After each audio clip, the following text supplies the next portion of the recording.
TV, on radio and on your smartphone. This is Talk TV.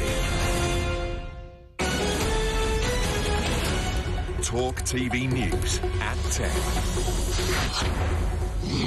Good morning, I'm Nadira Tudor.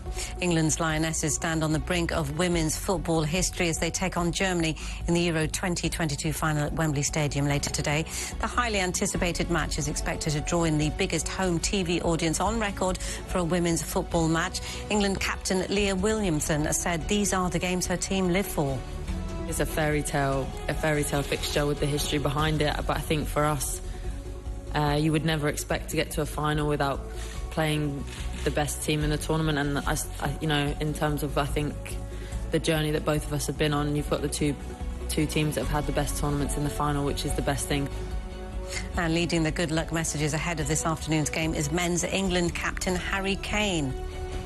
Hi Lionesses, just wanted to wish you all the best for today's game against Germany. Going to be an incredible experience, incredible atmosphere at Wembley.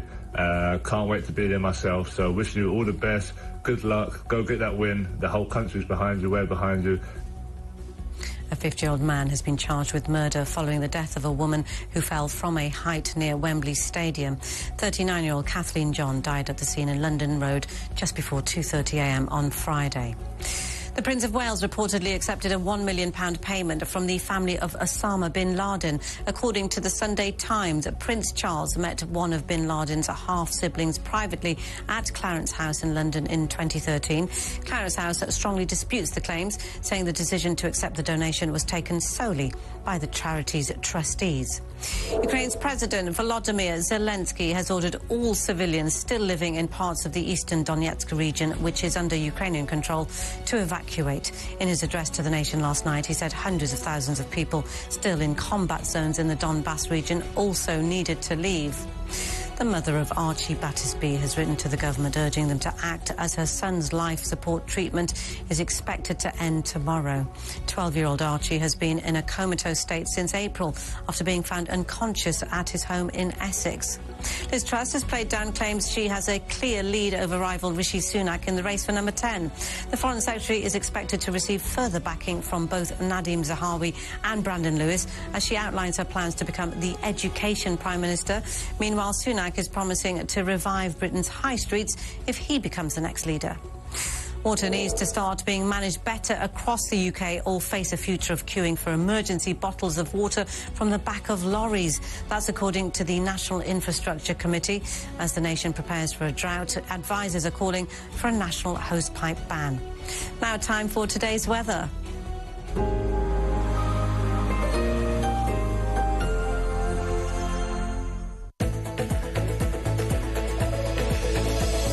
World News sponsors Talk TV weather. It's a cloudy and rather wet start in places across England and Wales this morning. Drier and brighter across parts of Scotland and Northern Ireland. A muggy feel too. Taking a look at the midday picture, and it should be mostly dry and bright across northern Scotland. Sunny spells and perhaps the odd light shower. Temperatures around 14 Celsius. Staying sunny for western Scotland, but the east will be cloudier with a few showers. Northern Ireland should be dry with some bright or sunny spells and temperatures around 17 Celsius. Brightening up across northern England, but cloud and rain for many central parts as well as Wales. East Anglia also remaining cloudy with some showers possible. Southern England will also be mostly cloudy with a few splashes of rain. Temperatures around 20 to 22 Celsius. The drier and sunnier weather will continue to slowly extend itself further south as we head into the evening time. Times World News sponsors Talk TV weather.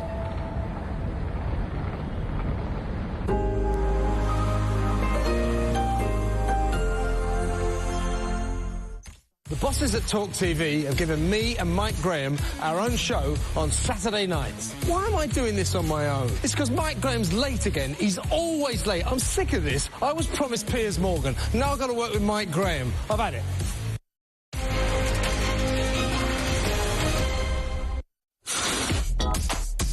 And a very good morning to one and all. It's 10 o'clock, just after 10. It's Sunday the 31st of July. and I'm with you for the next 3 hours with Tice Talk, and we have an action-packed, super busy show this morning. As I look outside from Talk TV towers, it's a bit overcast outside, it's warm. How do you feel this morning about what is going on? For me, as far as I'm concerned, the leadership debate, it's done, it's over to all intents and purposes, because actually, apart from counting the votes, everybody, I think, that matters has already made up their mind.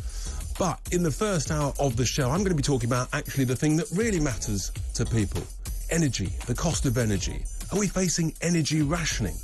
We'll also be talking about the latest in Ukraine, inflation, talking to The Economist from Liz Truss's campaign, Patrick Minford. And then in the second hour, make sure you listen to this. Do not miss it. I have a world-first exclusive broadcast interview with a former councillor from Oldham Council over the child sex exploitation issues. And that is really significant, listening to him. I'll also be talking to a former director of our most important semiconductor chip plant that's being sold, guess who to? Yeah, really good idea.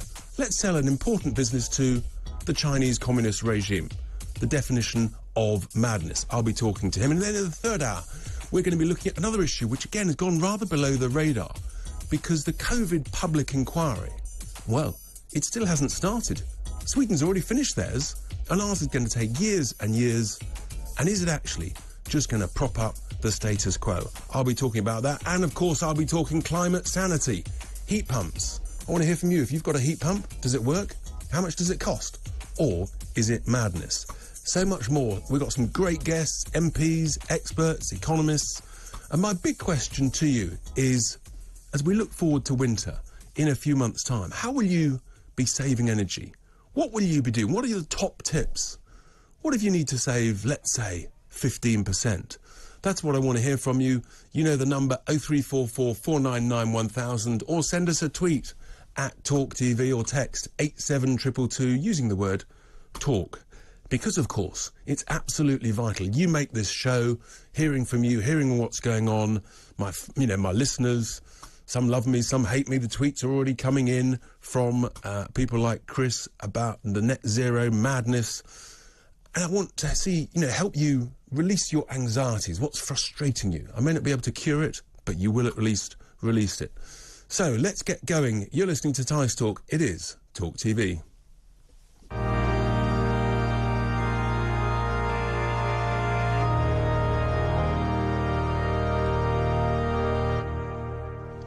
Yes, indeed, that glorious organ music means that live from the Talk TV studios, it is, of course, time for my Sunday sermon. And this week, I'm going to be focusing on rationing.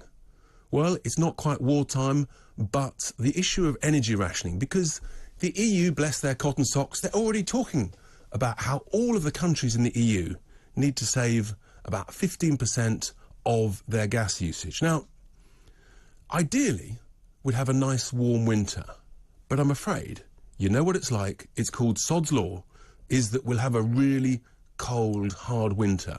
And imagine a windless winter, and therefore the renewable turbines don't work. And I can envisage Prime Minister Lizzie, in her new role, standing in front of the lectern in that very expensive number 10 press room. Do you remember the old messaging? It used to say, stay at home, protect the NHS, save lives. Imagine a new message put forward by Prime Minister Lizzie that says, stay at home, save energy, save cash. Just imagine, stay at home, save energy, save cash. Because with Russia turning off the gas taps, they're down to about 10% now of normal gas flows. Anything could happen. And after the break, I'll be talking to an energy expert about the risk of energy blackouts this winter, because our energy capacity is really tight. We might just get through as long as nothing breaks. And it's not just nothing breaks here, but also nothing breaks in France. So what I want to know from you today is, what will you do? How will you save energy? what measures might we do? Well, here's one. Maybe we'll just have to wash our clothes less and our sheets. Maybe we'll be 15% less washing. So does that mean we're going to be 15% more smelly? But if we all don't wash as much, then we won't notice that we're more smelly because we'll all be more smelly together. Maybe we'll use our tumble dryers less or our dishwashers. That way we can save energy, save cash. Here's the big one. We could have hairdryer wars. Imagine the rows between partners, husbands and wives, him and him, her and her. Who can use the hairdryer today or not? I mean, just imagine David Bull, the rows he'll be having about his hairdryer. Forget the culture wars, we could have hairdryer wars. I mean, forget PlayStations, cable boxes, all of these things might have to go. You might have to have less mobile phone charging, minimise that. That could cause a few rows. Here we are. What about less cooking?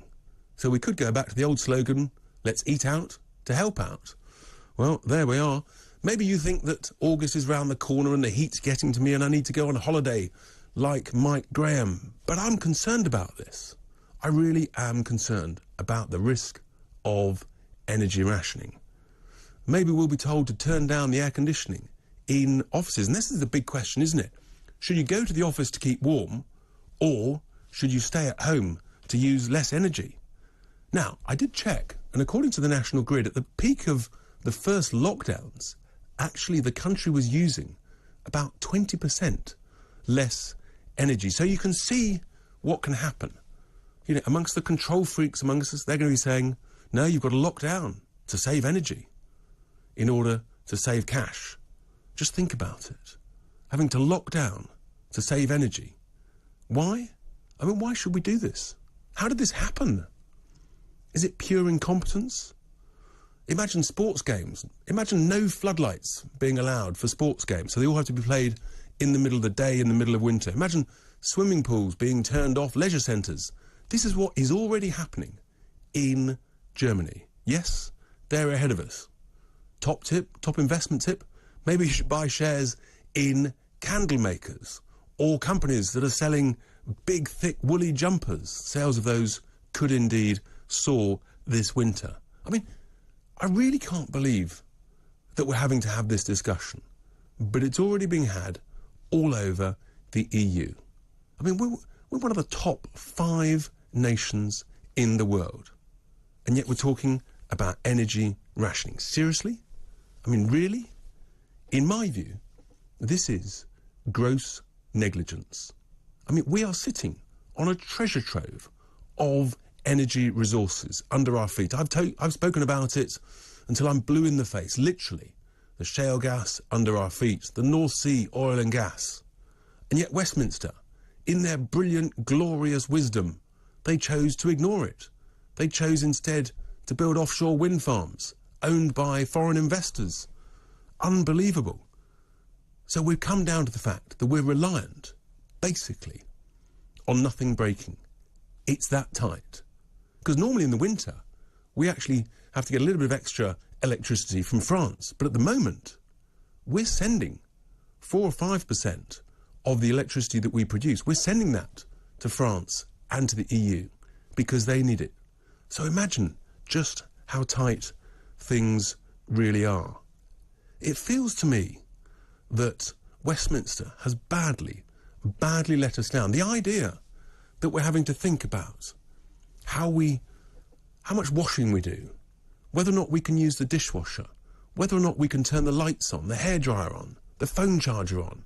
I want to hear from you. How are you going to save cash? How are you going to save energy on behalf of that plea, that impassioned plea from Prime Minister Liz? Stay home, save energy, save cash. Really? I mean, the reality is, we should be having cheap loads of energy because we've got it under our feet. It's all there. It's ours. We own it. And yet we've chosen instead to create more CO2 by importing the stuff. And now there's going to be a shortage. I mean, it really is mind-boggling. Forget the leadership debate. It's done. Prime Minister Lizzie. Here's the thing. So we've now got Queen Lizzie and Prime Minister Lizzie. Popular name. Anybody going to be naming future babies, Liz, you know, as a sort of future potential. But I'll leave this final thought just with you.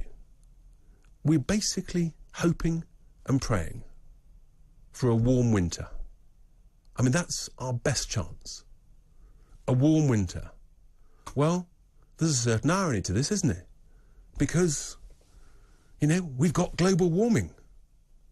So I say, thank heavens for global warming coming to our rescue this winter. And with that ironic message, here endeth my Sunday sermon.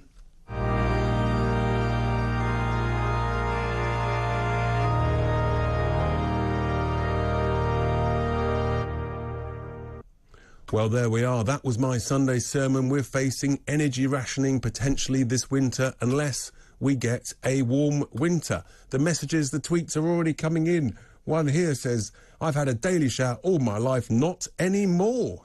There we are. He's happy to be a bit more smelly. An electric shower uses a 9 kilowatt appliance, by far the biggest energy use in your homes, 3 times more than my oven. So you'll be cooking more and washing less. My grandparents lived their lives, he said, where does it go here? My grandparents lived their whole lives without an electric shower. I'm ashamed I'm going so soft. There we are. So already the first message is someone's going to wash less. I mean, it's just madness. Absolute madness. But maybe I'm overstating it. So after the break, we'll be talking to Catherine Porter, who is director of What Logic and an independent energy consultant. What she doesn't know about the energy market, frankly, probably isn't worth knowing. But we will be fascinated to hear what she's got to say. Chris is saying, Tice man, can you shout out to head teachers who let their kids off Fridays to attend Greta-inspired climate demos to come in and tell how many of their children will live in freezing cold houses this winter? You couldn't make it up. I mean, really? Unbelievable. Well, thanks for global warming. Let's hope it comes to our rescue this winter. Stay with us. I want your calls, 0344 499 1000. You are listening to Tice Talk, and it is the home of common sense. It's Talk TV.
Welcome back to Tice Talk, and after my Sunday sermon, the top tips are pouring in.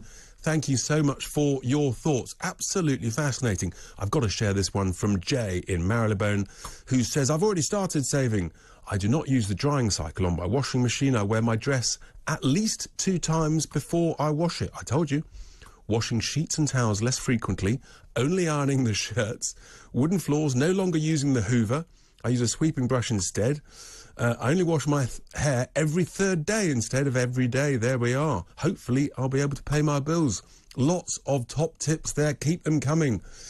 Keep them coming in, and I will read them out. It's almost turning like to sort of a consumer product show or a consumer top tips show. Martin Lewis, eat your heart out whilst you're on holiday. Anyway, maybe I'm overstating it, and it's important to understand just exactly how much capacity we've got, and that's why I'm delighted to be joined to look at this, to look at the risks of having to ration or blackouts, to be joined now by the founder of What Logic, Catherine Porter, who is an independent energy consultant and a guru in this field. Catherine, a very good morning to you. Thanks for joining me on Tice Talk, which is now becoming Consumer Talk, I think. I don't know if you heard my Sunday sermon. Good morning to you. But I was just sort of exploring the, in a sense, the risk of the Prime Minister, I'm assuming it's Liz Truss, but obviously it could be Rishi Sunak, having to sort of adapt the slogan and say sort of stay at home, save energy, save cash, in the same way that the EU are talking about rationing and saving 15%. And I'd be really keen to get your view on just how much capacity we have got in the system and what are the risks of things going wrong? Right. Unfortunately, I think there is quite a high chance that we might get asked to do what you're saying, reduce demand, particularly when it's cold in the winter and if there's no wind. Then, I wouldn't be at all surprised if we didn't see some government appeals, the same sort we're seeing in Texas at the moment, to maybe change the time people are cooking their dinners, to only have the light on in the room they're actually in, to maybe turn the heating down for a while, just to help the system out and to avoid having any blackouts. I think we're going to be quite vulnerable this winter when it's not windy. Interesting. And how vulnerable were we? Just to sort of put this in context, Catherine, how much spare capacity did we have, for example, last winter? Was it tight then, or did we have bags of capacity then? It was pretty tight. National Grid assessed it at 3.9 gigawatts, which isn't very much. That's a large nuclear power station might be 2 gigawatts. A gas generator might be around 700, 800 megawatts. So there's not that many of them to spare, if you like, from that. This year it's come out with an early indication that it's going to be about the same. That hasn't gone down particularly well in the industry. Most people think that's overly optimistic. It's likely there'll be a high reliance on imports this winter. And I think there are strong doubts as to whether those imports will be available when we need them. Interesting. And for many people who won't sort of appreciate just how that works, as I understand, in the summer we quite often export energy, but in the winter we're often importing electricity through the interconnectors from France. But they've got their own problems, have they? So we actually normally import across everything for electricity. With gas, we typically export in the summer and then import in the winter. But with electricity, we're typically importing most of the time. But since April, we've been exporting pretty consistently to France. The reason for that is that the French have discovered a systemic problem within their nuclear fleet. And the French regulator is requiring them to take a lot of these reactors offline while these issues are investigated. And that's reduced French capacity quite significantly. So they've been consistently importing from us, and that's likely to continue through the winter. Wow. The other problems... Sorry? Wow, I mean, that's a big change. It is. I mean, our capacity with France at the moment is 3 gigawatts, depending on what happens with one of the links, which is currently out after there was a fire at the substation in Kent, where it arrives in the UK. That may be fixed at some point in December. So that would go up to 4 gigawatts at that point. But of course, if we're exporting 4 gigawatts instead of importing 4 gigawatts, then that's an impact to us of 8 gigawatts. Compared with importing normally. So it's really significant. And I think it's pretty unlikely, actually, that we will be able to import all the time that we need to. I think National Grid's assumptions are pretty flawed in that regard. Wow, so essentially you've got sort of over-optimistic assumptions, and that, all of these numbers, Catherine, essentially is before anything else breaks, anything else sort of goes down at the worst possible moment. Yes, that's right. I think we're going to be very vulnerable this winter when it's not windy, and also we'll be vulnerable if any thermal power stations break and are unavailable unexpectedly. And if those two things happen at the same time, then we could be in real trouble.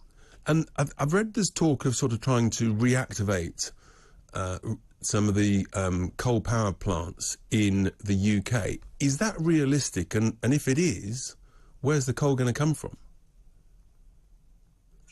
So I don't think it's so much reactivating, it's delaying the closure. There were 5 coal units that were due to close this year that are now going to be staying open. Right.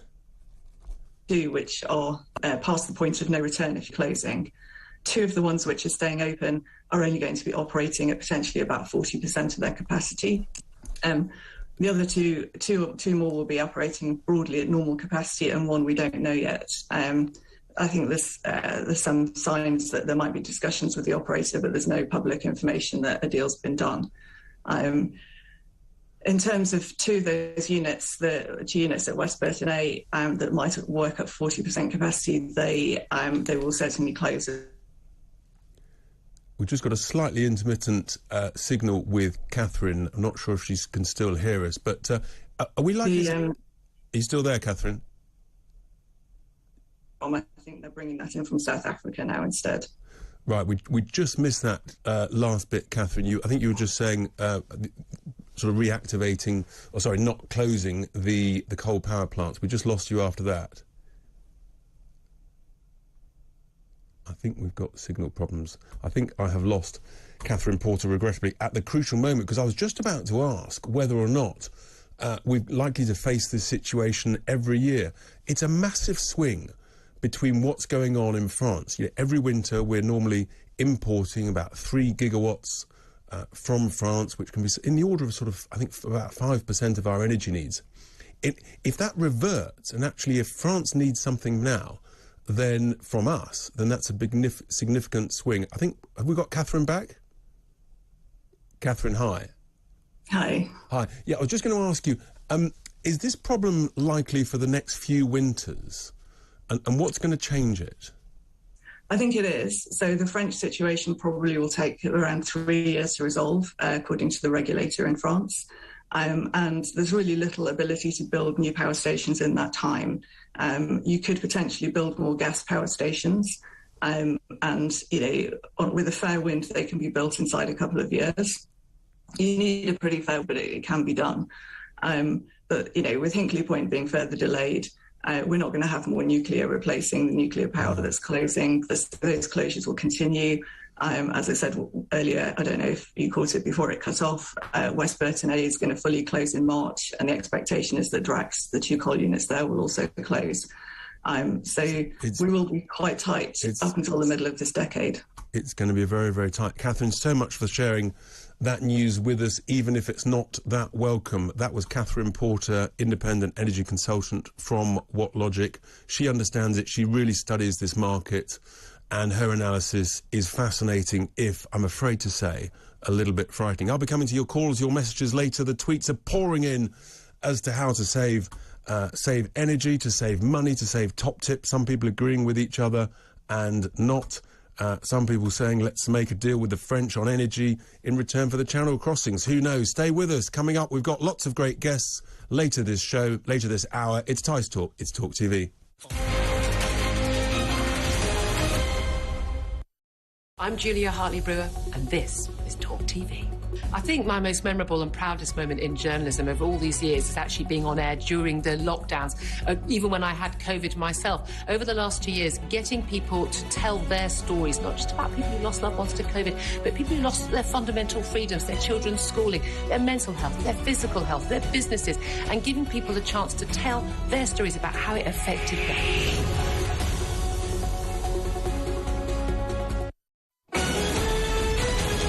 This is Talk TV News.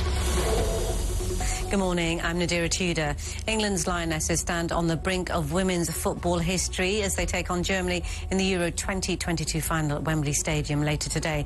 The highly anticipated match is expected to draw in the biggest home TV audience on record for a women's football match. England captain Leah Williamson said these are the games her team live for.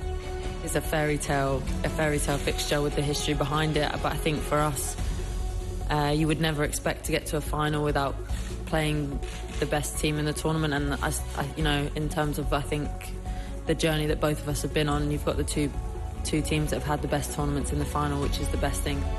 Regardless of the result, the game is expected to catapult women's football in England to new heights, something author and sports journalist Carrie Dunn says is momentous. This is a massive deal to have women's football in the mainstream, to have it on television, to be attracting millions of viewers, to have broken all these viewing records, because it wasn't so long ago that women's football was banned in England. A 50-year-old man has been charged with murder following the death of a woman who fell from a height near Wembley Stadium. 39-year-old Kathleen John died at the scene in London Road just before 2:30 a.m. on Friday. The Prince of Wales reportedly accepted a £1 million payment from the family of Osama bin Laden. According to the Sunday Times, Prince Charles met one of bin Laden's half-siblings privately at Clarence House in London in 2013. Clarence House strongly disputes the claims, saying the decision to accept the donation was taken solely by the charity's trustees. And the mother of Archie Battersby has written to the government, urging them to act as her son's life support treatment is expected to end tomorrow. 12-year-old Archie has been in a comatose state since April. That's all for now. We'll have more in half an hour.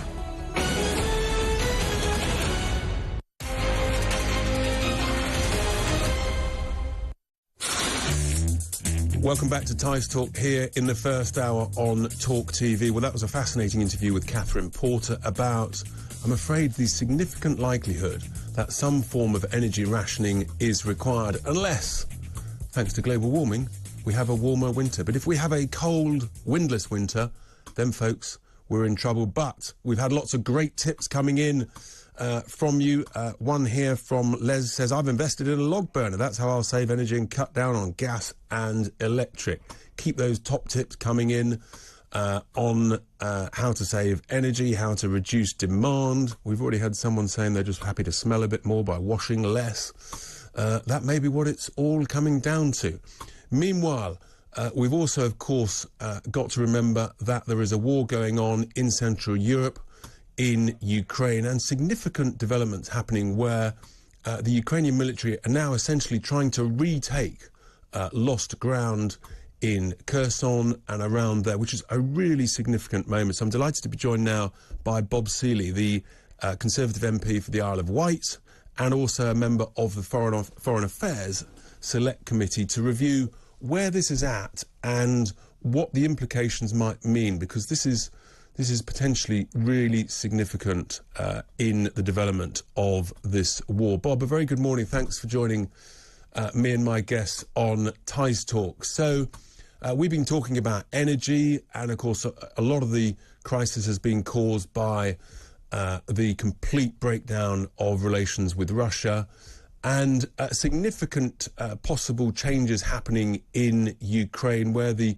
Ukrainian military are now trying to retake territory in the south. I'd be sort of interested in your take on where that's at and the implications of it if the Ukrainian forces do succeed. Good morning, Richard. Good morning to your viewers and listeners. It is important, but it's not the sort of quotes unquotes big push. I think that's going to happen later in the year. I think the Ukrainian army want it to happen as late as possible, and the Ukrainian politicians want it to happen sooner rather than later, to show the West that it's backing a winning side effectively, just on the practical stuff. What's happening in Kherson at the moment is, however, also important, but it's almost like a series of tactical exercises to push the Russians back. And if you're looking at a map of Ukraine, it's pushing the Russians back to the river Dnipro where they will get squeezed and either have to surrender or evacuate. So, and then to potentially retake the city of Kherson itself. Whether the Ukrainians go in there or just seal it off if the Russians stay, I'm not quite sure what's going to happen there, because the Ukrainians will want to be very careful that they don't make the mistakes that the Russians are making in shelling and getting some of those targets wrong inside Kherson and generating civilian casualties, which will clearly be, potentially a difficult situation for them should they start taking or inflicting civilian casualties.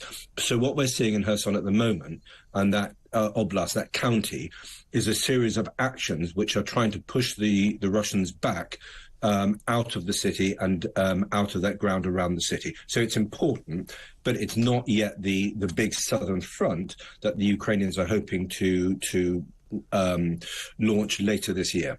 But it would, if they succeed, it would be a sort of a significant turning point, even if not the big push, wouldn't it? Yes, it would, because what's happening is that the Russians are having to reinforce that. So the big idea, is that if there is a second front, the Russians will have to disperse their forces, that the Ukrainians have significantly better morale, probably by now, but very possibly better training.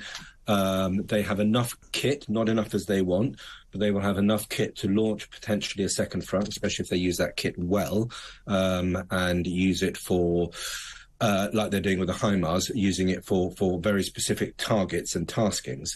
And if they can do that, they will sap Russian morale, they will soak up Russian reinforcements, which will have to move from the east to the south to support the Russian front there, or the southern front.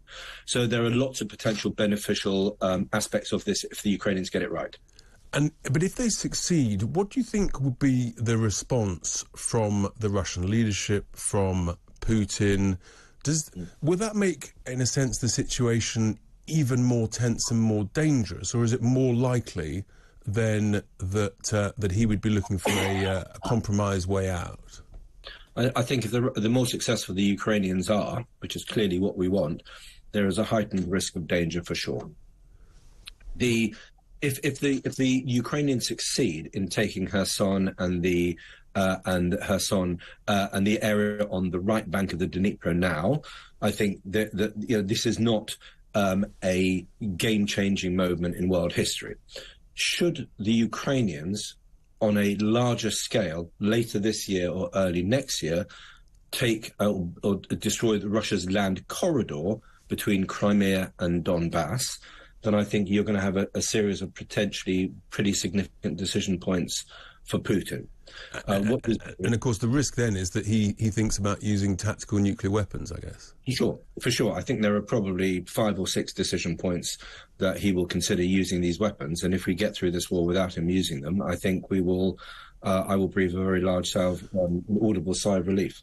Sure. And there have been suggestions that the quantity of shelling from Russian forces against the Ukrainian forces has dramatically reduced in recent days and weeks. Do you think that's credible? And is that tactical, or is that because genuinely they've got a shortage of them and they've got a shortage of components to manufacture ammunition in Russia? Okay, I'm always wary of what I hear, and I take all the reports with a pinch of salt unless I hear them from the Ukrainians and preferably the Ukrainian military. So it's important that one gets this from the horse's mouth.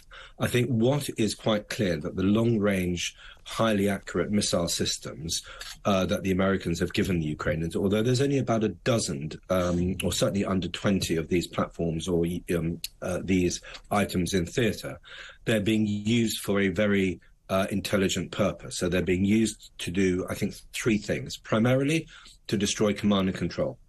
And so if you're destroying command and control, if you're killing brigadiers and generals and colonels, to put it bluntly, there is much less leadership and the units can't combine and they can't do what the soldiers call combined arms operations. It becomes much more difficult if the people trying to coordinate that are no longer with us. Secondly, they are destroying the ammunition dumps, which is why there is now allegedly a shortage of ammunition for Russian troops, because they're having to, they're losing a lot of ammunition, but also if the dumps are now targets, the Russians are going to have to coordinate the logistical supply of having many more smaller dumps, which makes them less vulnerable to the HIMARS rockets.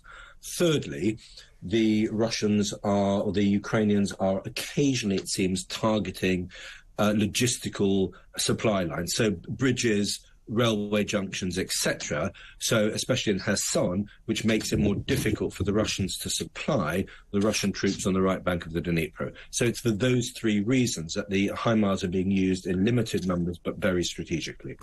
Interesting. Well, certainly lots of, there's so much just to sort of take in on this, but in a sense the risks are growing for whoever is our next Prime Minister. Thank you so much indeed to Bob Seeley, the Conservative MP for the Isle of Wight there, just on an update on what's going on in southern Ukraine and potential turning points there. That was, as I say, Bob Seeley, who's also a member of the Foreign Affairs Select Committee.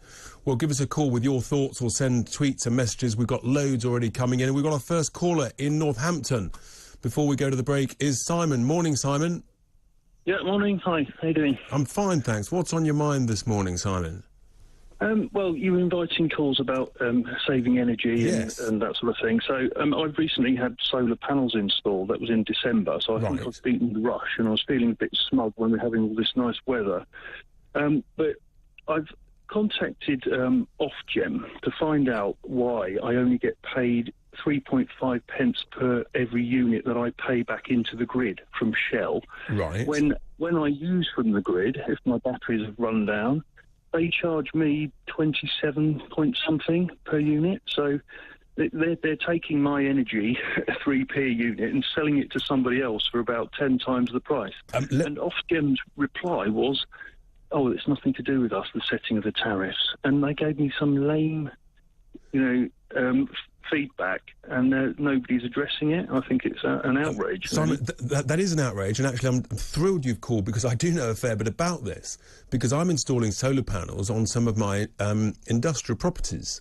And let me tell you that I'm being offered, under what they call power purchase agreements, I'm being offered from the grid 28 pence, because the demand per kilowatt hour, because the demand for green energy is so great. So that feels to me, Simon, as though you are being massively disadvantaged, and I hesitate to say ripped off, by your supplier. And I think you should definitely ask questions, because that seems completely unfair and unreasonable.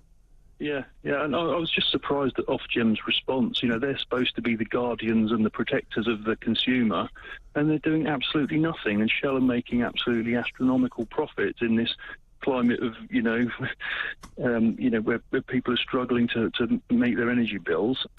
It's just yeah, that's what.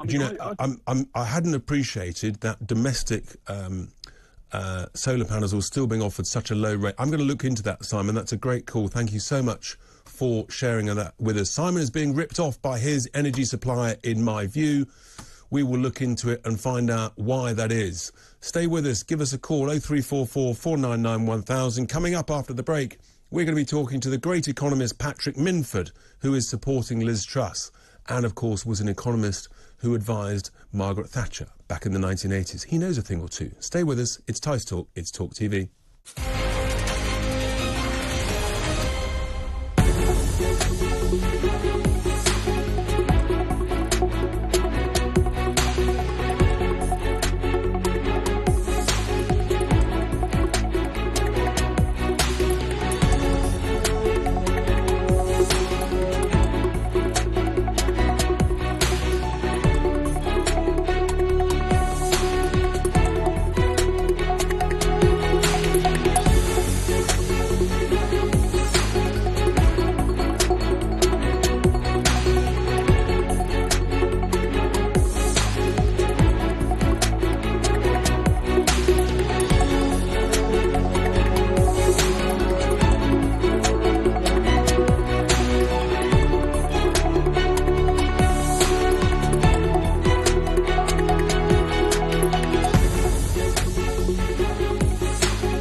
Welcome back, my friends, to Tice Talk this Sunday morning. I have to say, I have received the tweet of the day, tweet of the weekend. It could well be tweet of the year from Gary that I have to read out now. Absolutely priceless. Richard, I have a very efficient money-saving device that takes hundreds of pounds off my heating bills.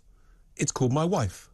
Yes, she constantly goes around the house, even midwinter, turning the stats down and switching the boiler off. Gary, thank you for sharing that with me. That made us roar with laughter here in Talk TV Towers. So that was a fantastic, fantastic tweet. Thank you. And another one here from Jim, who says, "Sir, will you promise me that when you're PM, you'll still do the Sunday sermon and take calls on Talk Radio? It's my recurring dream. Your show is required listening." Well, I don't know about that, Jim, but I certainly enjoy doing it, and I will do it as long as the management want me to. But someone who does know what it's like to advise prime ministers and be right at the seat of action is my next guest, who is Patrick Minford, Professor of Applied Economics at Cardiff University, who is an economist who really understands, and it is, in a sense, often goes against the consensus. And very often, that actually is the smart way of doing things. Do you remember those experts who always sort of, you know, they say this is going to happen and then actually the opposite happens? Well, Patrick is with me now to talk about his views on inflation and Liz Truss's campaign and her views on that. Patrick, thank you for joining me here on Tice Talk on Talk TV. A very warm welcome. The first time you've been on my show. Yes, thank you.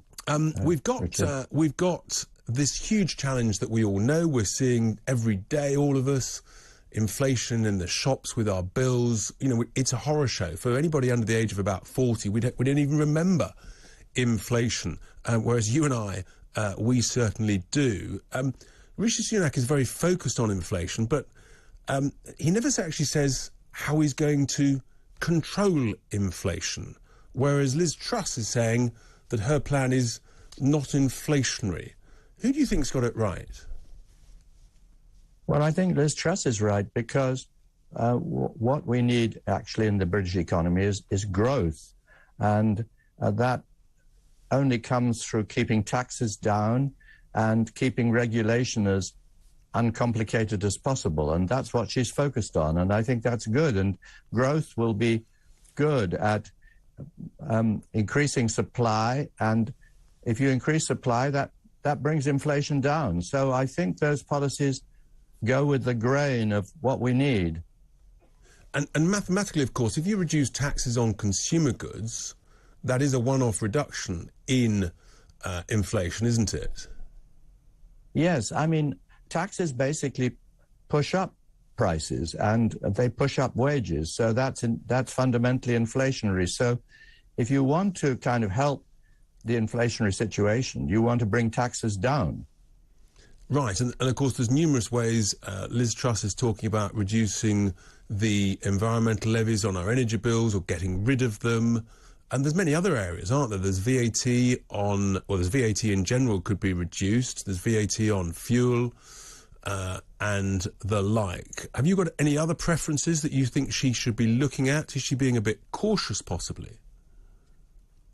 Well, I think once she's got rid of the tax increases that were planned by the Treasury in the past year or so, and that are due to come in the case of corporation tax, once she's got rid of reversing those tax increases that have been scheduled, then I think she can focus on bringing taxes down over the longer term.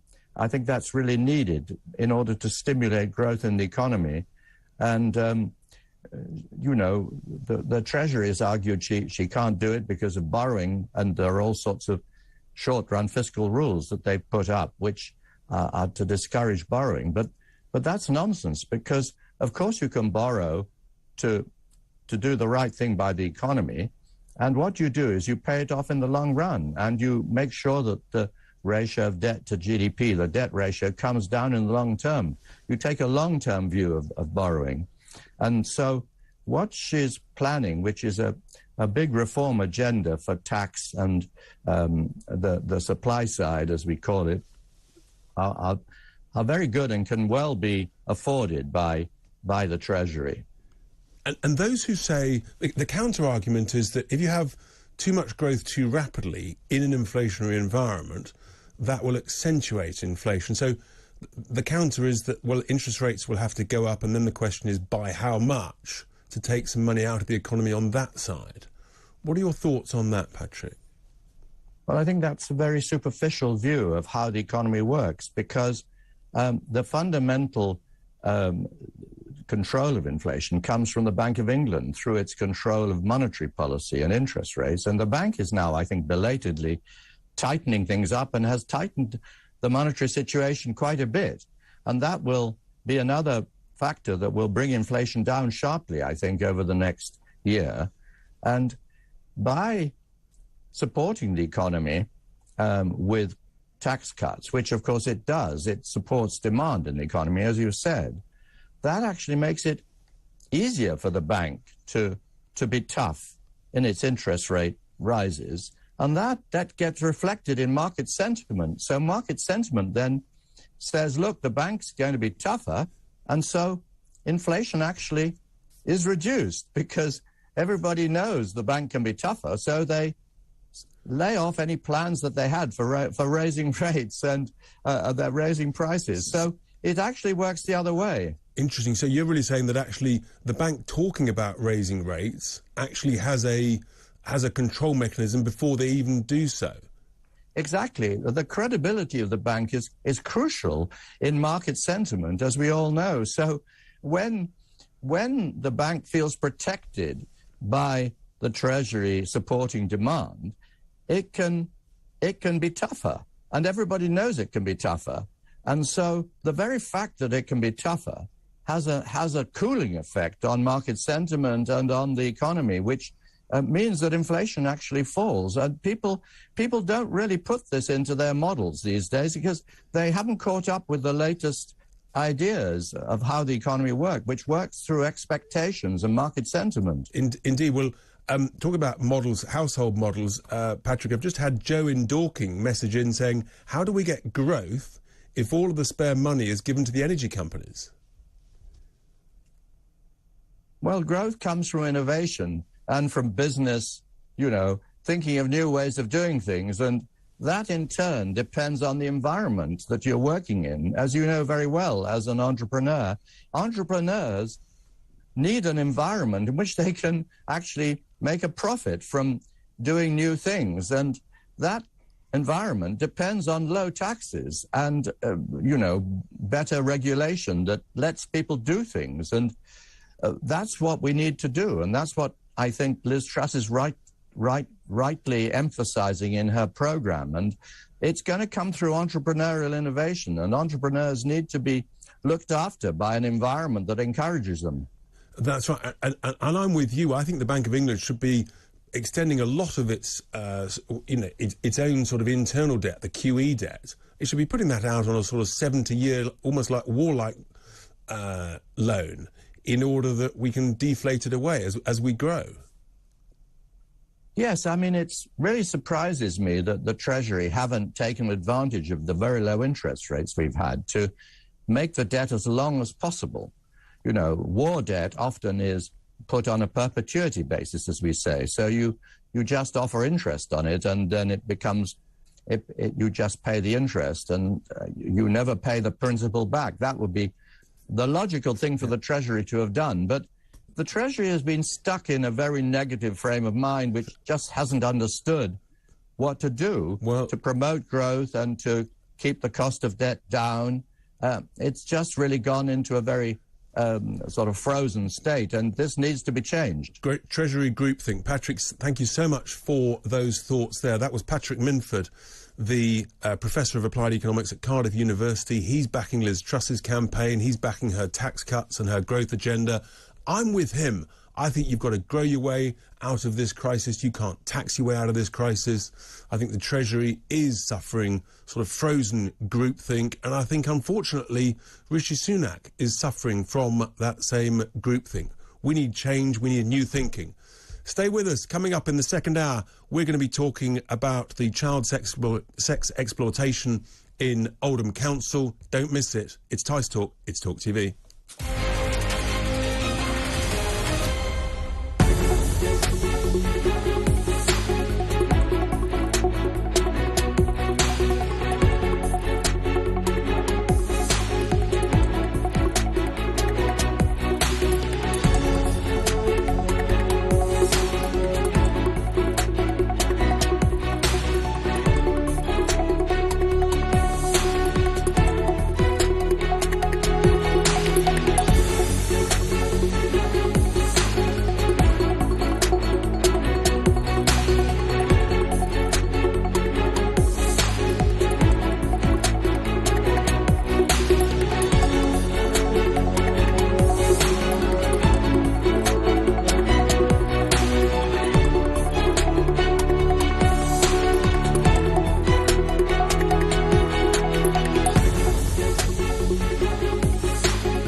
On TV, on radio, and on your smartphone. This is Talk TV.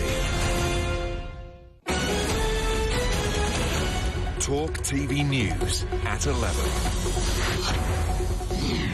Good morning, I'm Nadira Tudor. England's Lionesses stand on the brink of women's football history as they take on Germany in the Euro 2022 final at Wembley Stadium later today. The highly anticipated match is expected to draw in the biggest home TV audience on record for a women's football match. England captain Leah Williamson said these are the games her team live for. It's a fairy tale fixture with the history behind it, but I think for us, you would never expect to get to a final without playing the best team in the tournament. And you know, in terms of, I think, the journey that both of us have been on, you've got the two teams that have had the best tournaments in the final, which is the best thing. And leading the good luck messages ahead of this afternoon's game is men's England captain Harry Kane. Hi Lionesses, just wanted to wish you all the best for today's game against Germany. Going to be an incredible experience, incredible atmosphere at Wembley. Can't wait to be there myself, so wishing you all the best, good luck, go get that win. The whole country's behind you, we're behind you. A 50-year-old man has been charged with murder following the death of a woman who fell from a height near Wembley Stadium. 39-year-old Kathleen John died at the scene in London Road just before 2:30 a.m. on Friday. The Prince of Wales reportedly accepted a £1 million payment from the family of Osama bin Laden. According to the Sunday Times, Prince Charles met one of bin Laden's half-siblings privately at Clarence House in London in 2013. Clarence House strongly disputes the claims, saying the decision to accept the donation was taken solely by the charity's trustees. Ukraine says the southern city of Mykolaiv suffered a massive Russian bombardment overnight. It says President Volodymyr Zelensky has ordered all civilians still living in parts of the eastern Donetsk region, which is under Ukrainian control, to evacuate. In his address to the nation last night, he said hundreds of thousands of people still in combat zones in the Donbass region also needed to leave. The mother of Archie Battersby has written to the government urging them to act as her son's life support treatment is expected to end tomorrow. 12-year-old Archie has been in a comatose state since April after being found unconscious at his home in Essex. Earlier this week, appeal court judges ruled that doctors could lawfully disconnect his ventilator. And Liz Truss has played down claims she has a clear lead over rival Rishi Sunak in the race for number 10. The Foreign Secretary is expected to receive further backing from both Nadhim Zahawi and Brandon Lewis as she outlines her plans to become the Education Prime Minister. Meanwhile, Sunak has said he would introduce a £10 fine for patients who repeatedly miss GP or hospital appointments if he was to become leader. Now time for today's weather.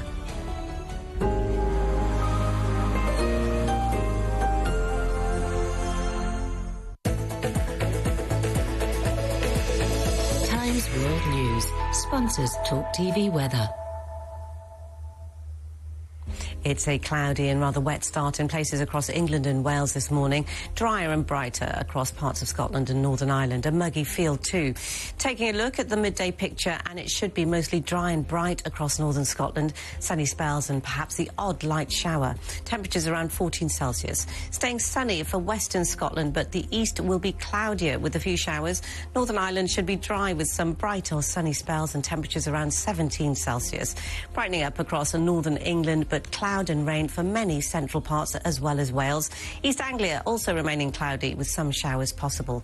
Southern England will also be mostly cloudy with a few splashes of rain. Temperatures around 20 to 22 Celsius. The drier and sunnier weather will continue to slowly extend itself further south as we head into the evening time. Times World News sponsors Talk TV weather.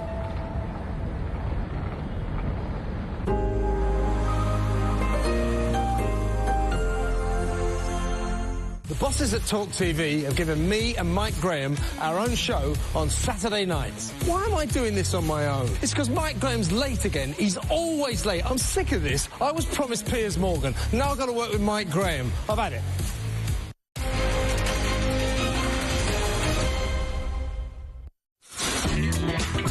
Welcome back, my friends, to Tice Talk. We have had a full-on first hour of the show. We've been talking about energy, we've been talking about Ukraine, and then inflation in economics, and I'll get some of your tweets and messages about that. Some people concerned about the quantity of debt. I'll get to that later. But there's so much else going on, and surely there's nothing more important in life than protecting our children, particularly vulnerable children. We've had this week the closing down plans for the GID service at the Tavistock Clinic, some shocking revelations there. And that follows on just more and more shocking revelations about child abuse. We had in June the review published of the Newsom and Ridgway report, a review into what was going on in Oldham over many, many years and concerns there. That came out. And yet the council, subsequent to that review, they voted down, the Labour-controlled council in Oldham voted down perfectly legitimate calls by local residents for a full public inquiry into what has gone on in Oldham. And you have to ask, why? Why do they want to vote down a public inquiry to make sure this doesn't happen again? So I thought it'd be really important to try and get a sense from someone who was there as a councillor. And I'm delighted, therefore, to be joined now for the first ever interview on TV. And here it's a sort of a world exclusive at Talk TV, to be joined by Hugh MacDonald, who was a councillor at Oldham for many, many years between the 1970s and 2014. He was also a magistrate. and he was, at the sort of the heart of it as to what was going on. Hugh, a very good morning to you. Thanks for joining us on Tice Talk. Great to have you with us. So we had this situation where the council have voted down the public inquiry, and yet, I mean, the review was pretty clear.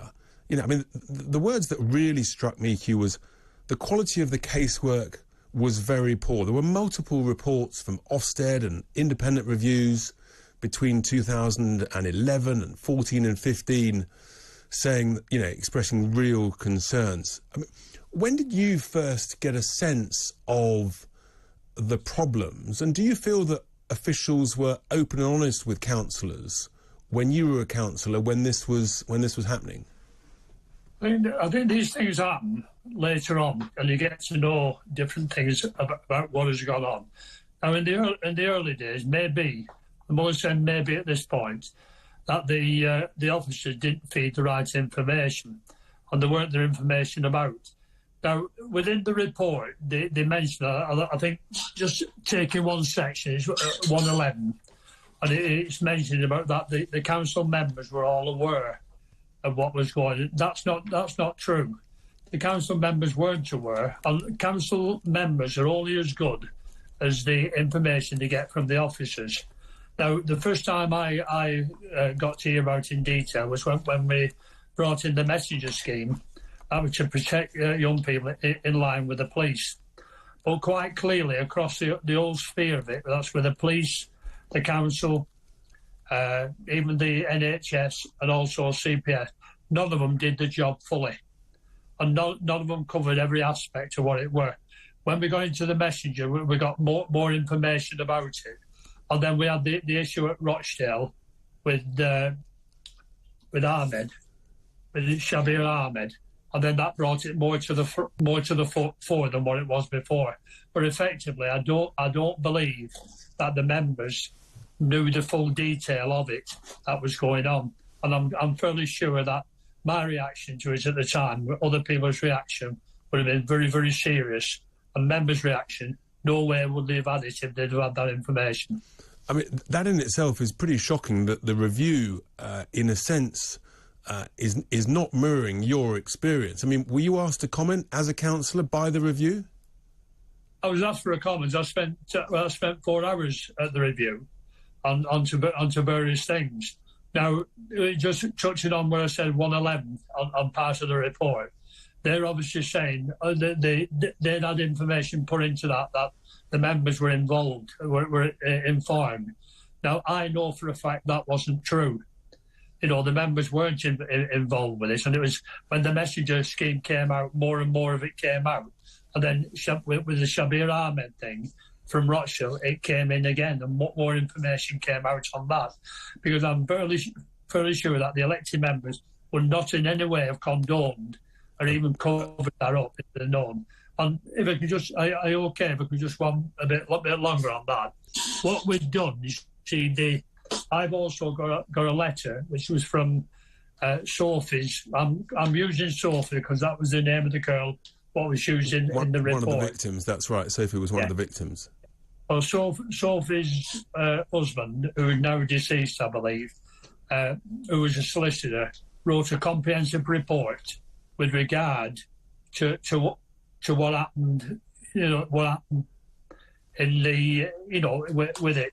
And I don't know whether you want me just to quote part of it, but clearly there was people within the council who were aware of it, but that wasn't the council, with the exception of one councillor. And I'm not going to read you the 3 paragraphs because you've got the report, you've got a copy of this report anyway. But I mean, there was stuff with Keith Faz where they'd been in touch with Keith Faz before he got defrocked, and he was responsible for a government committee. And they written to Keith Faz, where Keith Faz were treated with was quite contemptuous. Now, the paragraph I'm going to read is that the council were clearly aggressive towards Keith Faz's letter and my complaint. Both Jim McMahon, as leader of the council, and the chief exec at the time, were aware of the case. Not only did it not disclose it to the opposition party in the Oldham Council, they also refused to investigate the matter seriously or take any substantive action in response to the serious concern presented to me. I also spoke to a colleague of mine who was on the opposition benches and asked her were they informed in any way at all about the CSE, and she answered quite clearly no. So I mean, exactly. So you're very clear then, Hugh, that you weren't informed, other opposition council members weren't informed. I mean, that paragraph is utterly damning. It then begs the question, doesn't it, as to whether or not actually, in a sense, are Labour councillors, were they, and indeed are they even now, in a sense, refusing to have even more, a greater, deeper public inquiry because of their concerns about how some of their voters might vote if there's more investigation into this? Well, I don't fear, and they shouldn't fear an investigation into this, because as individuals and as a councillors, I don't think they were fully made aware of what the implication of it was. And like I just read in that paragraph, Richard, the two people who did know from this correspondence which I've got was the leader of the council at the time and also the chief exec at the time. And they were the ones who knew. And this was passed on when Sean Fielding took over as leader of the council. Sean was obviously maybe had been briefed or told about it. So he instructed them to go for the review. And that was a brave thing to do. But do you think... And the review indicates, and we always hear these, after these reviews, they've learned the lessons.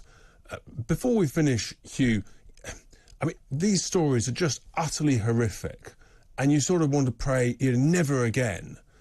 But in your view, actually, do you think the lessons have been learned? And do you think that this is still going on in Oldham and therefore potentially in other towns? Can I just say, the leader of the council before May of this year was a woman called Arush Shah. And Arush Shah stood up at council and clearly said, I know that this is still going on. Now, when you look at the report, when you look at Sophie's husband's, quite damning report with regard to the way she'd been dealt with by certain people within Oldham Council, it is a very, very damning report. But again, I still believe you've got also the NHS, you've got the police, you've got the CPS, and you've got the council. And there's bad things within all the four agencies, and in particular the police and the council, and obviously the CPS. There was things in that report where the CPS didn't deal with, and they should have done. Now, that maybe it comes to a time where government may have to look to a body, maybe like the NCA, the National Crime Agency, who has to have an overview. I think it's still going on. Arush Shah said in 2022 it was still going on, and she must have been aware of it in 2022. And it's going on all across the country, and there has to be something bigger as an overview in what is happening with this child sexual exploitation. And it's as far as Cumbria, it's as far as in the south of England, it's Oxford, you name it, and they've all got the problem. But nobody seems to be a fear of wanting to bring it out. And I think Oldham did the right thing in getting it out. Unfortunately, it came out in a very bad way. But I don't think that council should have feared sending it off for an independent review. Hugh, thank you so much indeed for your thoughts. You're crystal clear, that's Hugh MacDonald, who's crystal clear that, unfortunately, this child sex exploitation is still going on. It's 2022. These allegations were from 2011 and 13 and ongoing. It is truly shocking. And as Hugh MacDonald there, in that exclusive interview, as he says, not only is it still going on, but he thinks there needs to be a much greater grip, a more national grip of this problem. I will stay with this. I know others at Talk TV will stay with this very important issue. Thank you very much indeed, Hugh MacDonald, who was a former councillor at Oldham Council on that desperate, that horrific issue. Anyway, we're going to be taking lots more of your tweets and your messages and your calls. And before we go to the break, we're going to head from Hugh MacDonald down to Kent, where Richard is patiently waiting. Good morning to you, Richard. Good morning. How are you doing? What's on your mind this morning? Yeah, okay. I'm a retired heating engineer. I was in the game for over 40 years. So, I understand about energy and solar panels, etc. And this business of heat pumps is just absolutely farcical.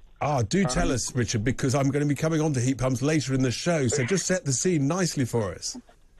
Well, they'll never, for the large part of the housing stock in the UK, it's just not possible to insulate them enough for a heat pump to work effectively. We live in a 1930s built house, which has got solid walls. Obviously, as a heating engineer, I've got it insulated to as far as is reasonably possible. And a heat pump wouldn't work in this house. I've got some underfloor heating, but it still wouldn't be enough, and it wouldn't provide hot water. There you are. So, and it would just be so expensive to run. And this business of the £5,000 grant would be better redirected to the installation of solar panels and reinstating the 50% feed-in tariff. Well, that's right. Encourage people to do it. You may have heard one of the earlier callers saying he's clearly being ripped off on the feed-in tariff. Richard, thank you so much indeed. Listening to my interview later on about heat pumps, I've got real concerns about them. And I think people are being ripped off on the feed-in tariffs on solar panels. Thank you there from Richard in Kent. We're going to go for a quick break and then we'll take your calls and your messages. Stay with us. It's Tice Talk on Talk TV.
Welcome back, my friends, to Tice Talk. Well, that was an extraordinary interview with Hugh MacDonald about the child sex exploitation in Oldham. We will stay close to that issue because his concern is that it is still ongoing. We're going to come to some messages now and some calls. Great messages here. One from Christine that I have just... Here we are, which says... and she is in Southend. My energy supplier is E.ON. The only thing I have turned on all the time is my fridge, freezer and her radio, hopefully to listen to Talk TV. She has a meter, and her meter is just ticking down so quickly. She called E.ON, and even the call was on a premium number, so that was £3 a minute. Christine's a 70-year-old pensioner, living in a bedroom, absolutely terrified about the bills. She says, don't suppose you're interested in this, but actually we really are, Christine. We've got to get the energy bills down, the cost down, and that way then E.ON, your supplier, should be able to bring the bills down. Now, from our economics chat, we've had a couple of really good messages come in that I just want to address.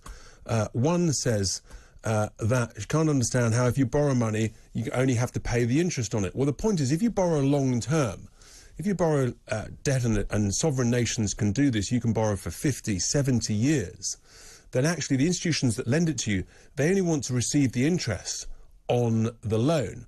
And in that interim, if you grow the economy much faster than the rate of interest, then actually the total debt as a percentage of the size of the economy dramatically reduces over that long period of time. It's what we call it deflates away. And that's how, in a sense, those long loans, particularly like we had the war loans from the First and Second World War, they were 50, 70-year war bonds. And my point is we could have the same with the Corona debt. Turn that into a 75-year loan, put a rate of interest of just 1%. Because we had another message from Mitch, who said to me, Richard, you and your guest are talking nonsense. Your argument is that if we cut taxes, you'll stimulate growth, leading to higher tax revenues, enabling the government to pay down some of the debt. Sounds great. Can you then explain why it hasn't worked over the last 20 years when we had these lower taxes, but national debt has trebled? Yes, I can actually, Mitch. Firstly, the simple fact is that we didn't have much growth. I mean, the growth in the last decade has been the lowest growth in the last 50 years. The reason for that is that actually, unbelievably, under a Conservative government, the percentage of taxes taken has been rising. And it's a mathematical fact. If you raise taxes, then growth will reduce. So unfortunately, we've had more regulation, we've had more taxes, and that has resulted in lower growth, and that's why actually the debt has ended up has increased as a share of GDP. If you look at countries like Canada, like the US, like Australia, Singapore, they have much lower taxes as a percentage of the size of the economy, and guess what? It's not a coincidence. They have higher growth. That is the point. I hope that helps. Anyway, we're going to go down to Sussex, where Anne is patiently waiting on the line. Morning, Anne. Good morning to you, Richard. What's on your mind? Hello? Thanks for calling. Oh, well, I heard the councillor from Oldham, or some of it, and he said we rely on the officers, and the officers perhaps couldn't give them information. I've been a councillor for nearly 40 years. You don't rely on the officers. You do trust the officers. You do listen to them. But you also listen to the people in the community. You also ask questions. I've sat on children's services, adult services, and health, and my questions about what I know that's going on out there, and what really got to me about all that's gone on with Oldham and Rochdale and the rest of them, is that when it comes to children, people don't listen. And I remember at 21 arguing with someone because a young girl, was hanging round a building site. And I remember falling out with people. So who's protecting her? She's not the problem, but she needs help. And that's what's happened with our young people, often in the care system, or perhaps with coming from families where they're not looked after. So councillors have a duty, yes, listen to the officers, but if you listen to what's going on out in the community, and you know will have heard, how many councils have failed their children's services? Yes, because you're so right. Sitting around the table just nod and agree and don't ask the questions. Well, I mean, in a sense, you're getting to the heart of it, which is actually you're listening to the information, but you're then actually, in a sense, going around the back door to challenging it by listening to what you're actually seeing and hearing out there in the real world, rather than just in the council chambers. Oh, exactly. And, you know, it's my poorest white families I've had the biggest battle for. It's my women who are victims of domestic violence, who I got to get there before the police, because the police would accuse the woman who may be upset and screaming, I've had it, you know, being blamed while the violent perpetrators have got away, and the things they are doing.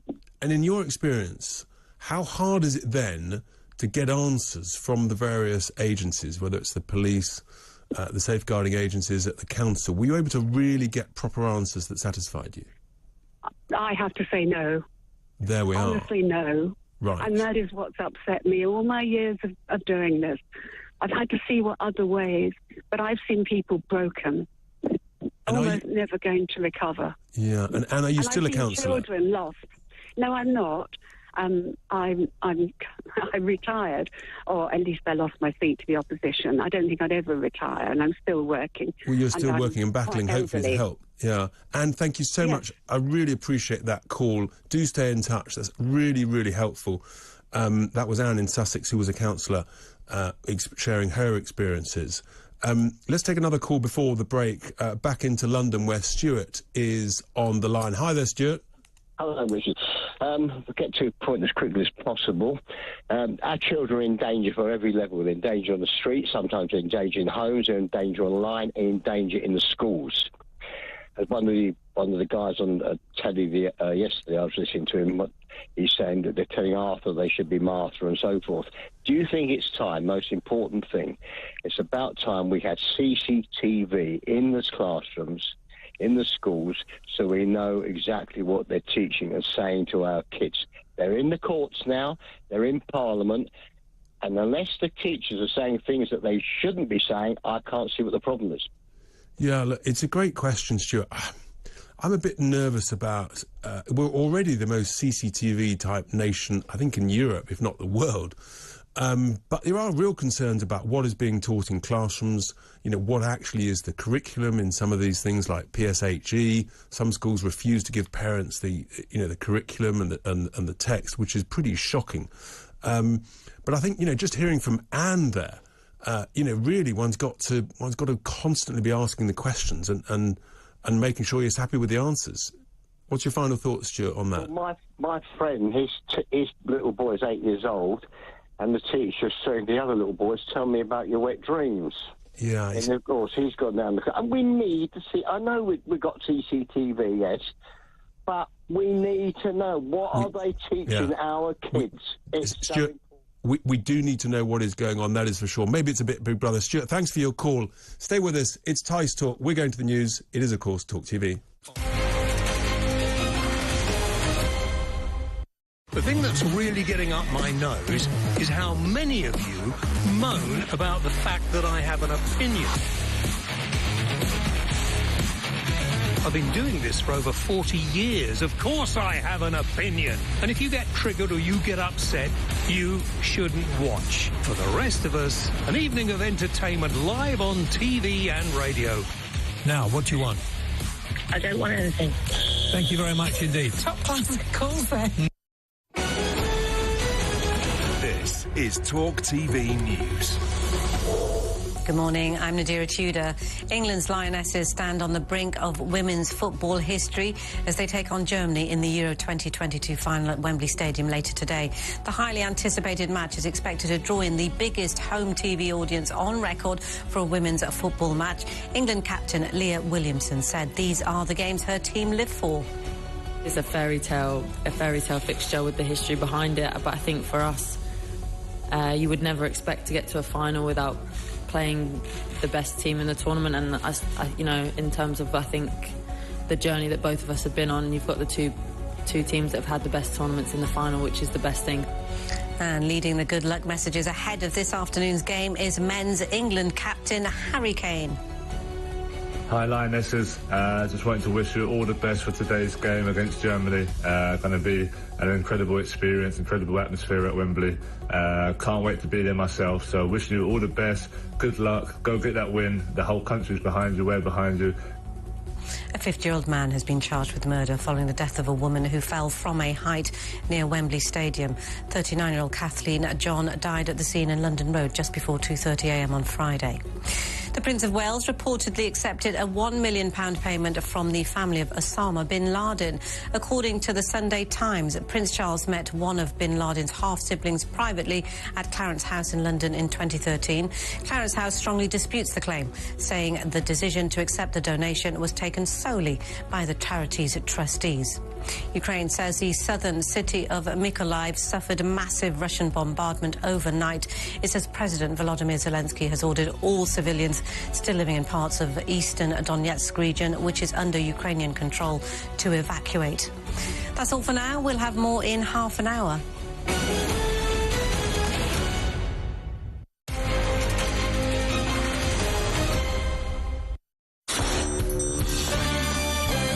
Welcome back, my friends, to Tice Talk. It's just after 11:30. It's a full-on show. We're halfway through. We might need more time. There's so much to talk about. We've just been taking your calls and your messages there.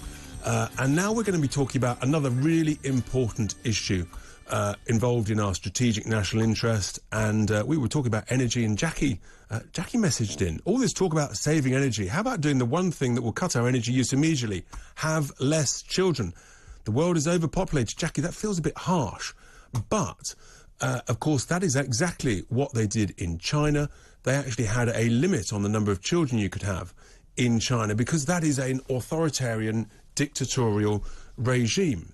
Now, I've expressed before concern, for example, about some of our critical national infrastructure.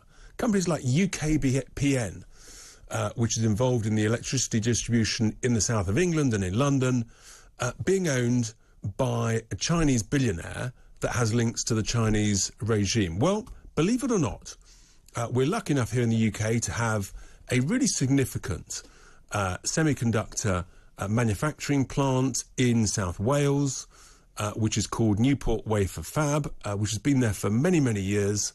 And recently, well, last year, in fact, there was a takeover agreed by a Dutch company that turns out to be a subsidiary of a Chinese company with very close links to the Chinese communist regime. Now, in my view, and we're seeing it, there is a shortage of semiconductor chips, and essentially it is strategically important. But luckily, the government does have the ability, under the National Security and Investment Act, in order to determine whether or not to allow takeovers that may not be in our national interest. And the Business Secretary, Kwasi Kwarteng, has called this in. So a year later, this is still under review. And I'm delighted to be joined in the studio by Malcolm Penn, who is a founder and chief executive of Future Horizons and was also a former director of this semiconductor company, Newport Wafer Fab. Malcolm, a very warm welcome. Thanks for coming to the studio to share your thoughts on this really important issue. And callers, viewers, listeners, if you've got any questions for Malcolm about this particular transaction, or indeed about other items that might be in our strategic national interest, defence industries, things, selling them to potentially non-friendly actors, non-friendly states, then give us a call, 0344 499 1000, and Malcolm will try and help answer with his thoughts, because he's been there at the sharp end. Just tell us a little bit about this company and why you think this British semiconductor manufacturing company is actually of such significant importance that the Business Secretary should refuse to allow the Chinese to buy it. Okay, thanks, Richard. I think it's important for several factors. It is the biggest mass-producing factory in the UK, so it has a scale advantage, which is important in semiconductors because scale helps you reduce costs and enables you to be competitive. But also, we've seen with the shortages how crucial semiconductors are to every aspect of our lives. I mean, without semiconductors, you can't work or play or do anything these days, and nobody knows about them because they're hidden. It's only because of the shortage that people even understand pretend that semiconductors exist. So they're fundamental to so many other industries that depend upon them, which we are familiar with. And so the products that they make in this factory and in other factories will end up in all sorts of different variety of products. Now, they're not as sexy as some of the products that go into our smartphones that are made by a company called TSMC, which gets all of the headlines because they really are working at the advanced stages in terms of how many components can I put into this thing here. But these are the brawn which makes things happen. And this is really important because the company that Malcolm has just mentioned, TMMC, is the Taiwan semiconductor chip manufacturing company, which is the biggest in the world, isn't it? By some margin. Based in Taiwan, has also got factories in China. And this then comes back to China's interest in Taiwan, because if they were to essentially invade Taiwan, which is a genuine concern at the moment, they would get control of the world's biggest semiconductor chip manufacturer, and then you can see the importance. What we don't want is that essentially China controls almost all of the production of semiconductor chips. Do you agree with that analysis? That certainly is the kind of the doomsday scenario associated with that. And it's a very realistic one. We need to be aware of that. And I think certainly certain aspects of the governments around the world are aware of that, particularly the secret services and organisations like that. But I think, the fact remains is we know China has a national policy of wanting to be not only self-sufficient in semiconductors, and they are the biggest user of semiconductors in the world today, so if they were self-sufficient, that would give them a huge market share potential. But if they controlled the whole aspects of the food chain, then you would find yourself suddenly they could control supply to other parts of the world. And Apple, for example, which gets all of its chips of any consequence made in TSMC, if TSMC was suddenly stopped from supplying Apple would die overnight. It wouldn't be able to ship anything. And this is the thing, isn't it? If you're over-dependent on something, particularly if it's coming from overseas, something that is of really strategic importance, then you're vulnerable. And that's fine when the sun shines, but on a rainy day, may not look so clever. That's very true. And unfortunately, we always tend to look at things through our rose-coloured glasses and believe that the sunshines will always be here. And on the specific company, Newport Wafer Fab, I mean, some have said, well, it's not that big, it's not new tech, it's old tech. Why are you worried? Yeah, because the parts they make are fairly simple parts in terms of how many transistors do you have in their individual parts. The transistors are the basic switches which we use to make these devices. So, like I say, TSMC could put billions of transistors on a circuit. They put maybe a dozen or so, maybe less. But the fact remains is that just because that they were invented 50, 60 years ago, it doesn't mean to say they're old hat, because you're constantly improving them, you're constantly implying new manufacturing techniques, you're constantly cost-reducing, improving. And so they're using very modern techniques as well as kind of basic techniques, because the parts they make aren't very, they're not technically complex in terms of their device complexity, but they're complex in terms of how you make them. And it's that manufacturing know-how which is just as strategically important as the number of transistors they produce. That's fascinating. That manufacturing know-how and the fact that it's here in the UK, and if a subsidiary of a Chinese company, I mean, I guess there's concerns that ultimately they could close it down, they could take the tech and the manufacturing back to China, and that again would be foolish beyond words, would it? It would be yes, it would be. And I think that there's not only that, there were three aspects to Newport's business. They had their main power semiconductor business, which the Chinese need, because Wingtech, the parent owner of Nexperia, which is 100% owned by them. The chairman of Wingtech is the CEO of Nexperia, so you can't even say there's a loose connection there. I mean, the guy that owns Wingtech runs the company. Yeah. So the connection there is very, very tight indeed. So that was the mainstream business, but they had two other aspects of that. They had what was called a photonics business, which a company called Rockley Semiconductors was leading the world in terms of new devices which will go in a generation or so's new smartwatches. There was a compound semiconductor business, which is the next generation of semiconductor technology, and Newport Wafer Fab was the heart of that UK cluster, which was driving that whole infrastructure when the UK has a declared policy to be a leading edge of this new technology, and suddenly the very heart of it is put under Chinese ownership. Malcolm, stay with us. We're going to take a quick break. This is absolutely, I think, is really important. This is the heart of being global Britain, looking to the future, being self-reliant, you know, independent on critical things, and growing great technology here in the UK. If you've got a call for Malcolm, then give us a ring, 0344 499 1000, about either this company or the bigger picture about allowing sales of strategically important companies to overseas businesses, overseas groups. Stay with us. It's Tice Talk. It's Talk TV.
Welcome back to Talk TV. We are well into the second hour, and we're talking with Malcolm Penn, a former director of Newport Wafer Fab, a strategically important, in my view, semiconductor company that is being sold to the Chinese. Now, Malcolm, we've actually had one question here which has come in on Twitter about the company and how successful it was being. I mean, was it doing very well, or was it struggling a bit?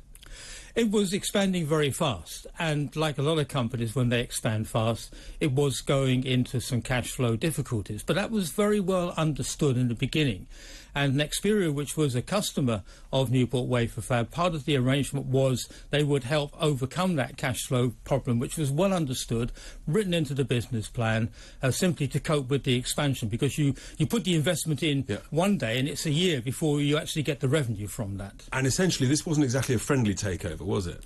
Far from it. The whole board was against it, apart from the 2 board members from Nexperia. Yeah, so this is, you know, really significant. And if this was happening in America, right, I mean, would the Americans allow a Chinese company to buy this sort of business? Absolutely not. I mean, in fact, we believe that several senators have actually come out in public and said this should not go ahead, this deal should not go ahead, it should be reversed. And so the business secretary, Kwasi Kwarteng, well, he's still there at the moment, he's got the ability actually to stop this transaction.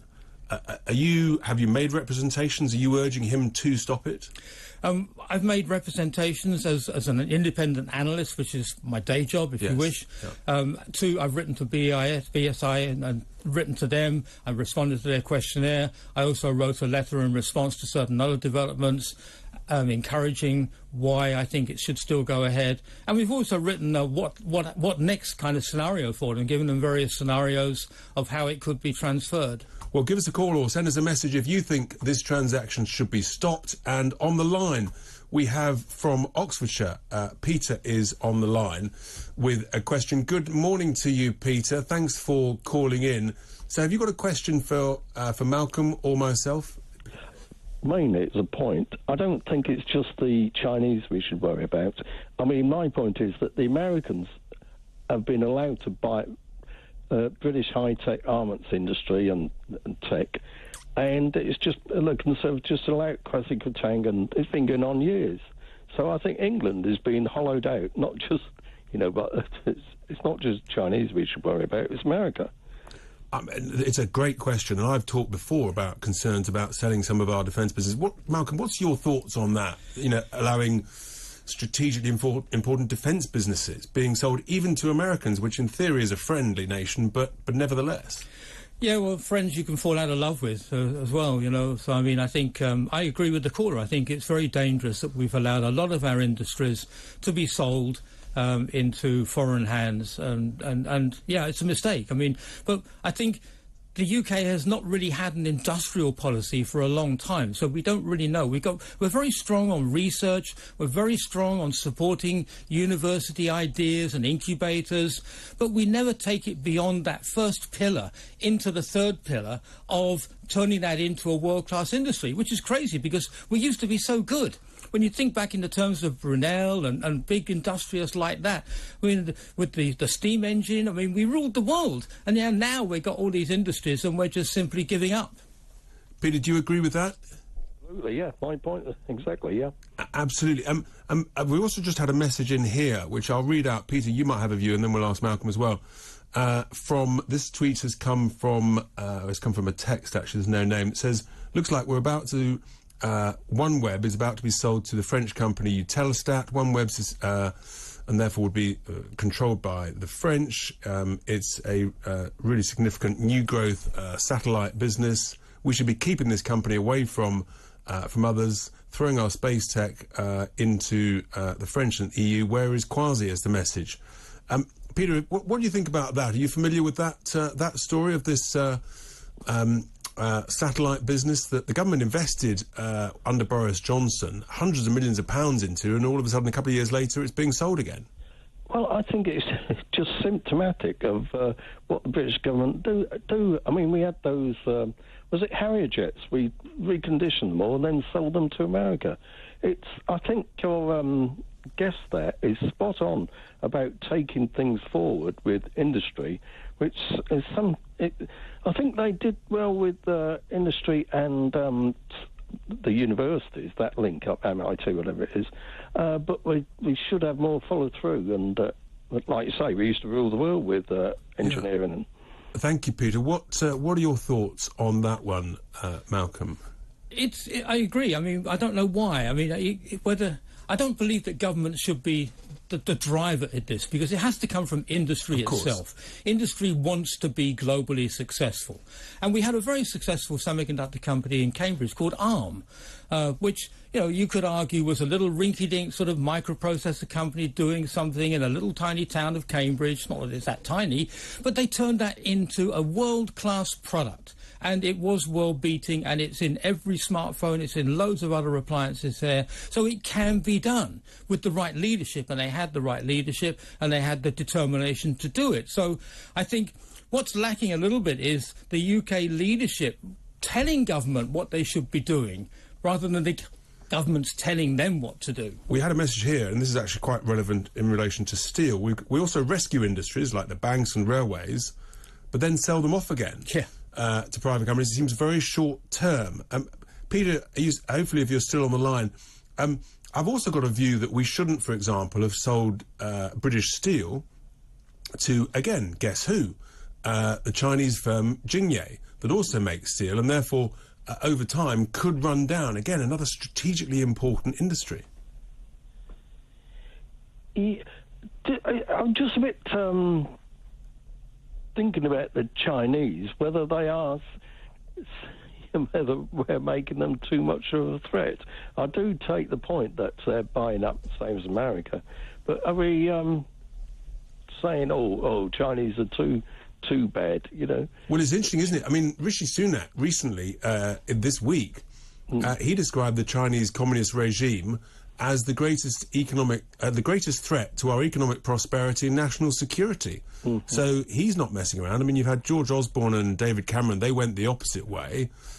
Rishi Sunak, he's been dealing lots with the Chinese, hasn't he? So it's a bit of a two-tongued character, isn't it? You know, saying one thing and doing something else. You're so right. I think the point is that, and it's a great question, and you can sort of understand saying, look, if you trade with people that, you know, hopefully that will lead to benefits. And, you know, I'm a great advocate of free trade, but it's got to be under, you know, sort of a proper fair system, the international rules-based order. But what you mustn't do is make yourself overly dependent, because, of course, we've tragically seen that with gas and many of the EU countries being over-dependent on Russia for gas. And if they turn the taps off, then it's disaster. Yeah. Yeah. Malcolm, what's your thoughts on that and the steel industry as well? Yeah, I mean, I agree with the caller that we can't just put the Chinese into the bad basket. You have to look at all of these potential takeovers, because if you lose control of your industry, then you lose control ultimately of your economy, and then it's driven by other factors in there. You have no control over that. So we should be a more thriving, industrialised nation than we are. And there was this great movement to it being a financially driven economy. Well, that's okay, but don't lose sight of industry. Industry drives the world. It's that really fundamentally drives the economy. I think that's right. We've got a message here saying the problem with this country, we don't support our engineers and scientists, and therefore they're forced abroad for funding. And I guess you've seen that. We do. And the other thing is, I think a lot of new startups see that selling their company to a third party is the easy option to getting rich. So rather than taking the long haul and developing a company and employing people and making things, they're looking to be bought out. And I think that's tragic, because we should have much more of an entrepreneurial drive to want to be the next number one. Peter, if you're still there, are you still on the line, Peter? Are you concerned that this city is too short-termist in just wanting to earn fees by selling businesses to the highest bidder just like that? Well, that's exactly what's going on, isn't it? They've only got, I don't know, the same as the Conservatives.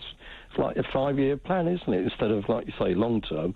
And I think the other thing is that I think in the schools and universities and in the press, we've got to have belief in ourselves. Britain is the greatest nation on the earth, and why are we running the country down all the time?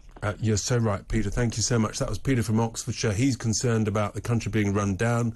We should think longer term. And we've got a message here on Twitter from Peter Parker. We need more Malcolm Pens. We need to know what the Chinese are up to. We've only to look at the Russian energy supplies to understand what putting all your eggs in someone else's basket means. It's that issue about dependency, isn't it? It is indeed, and that's the big worry about TSMC, because the whole world... This is the Taiwanese company. Which is the biggest in the world. If they were even stopped by the Chinese, for whatever reason, however they did it, whether it was an invasion or an acquisition or what, the world would come to an end, because I can't think of a single product of any consequence that does not have a chip inside it made by TSMC.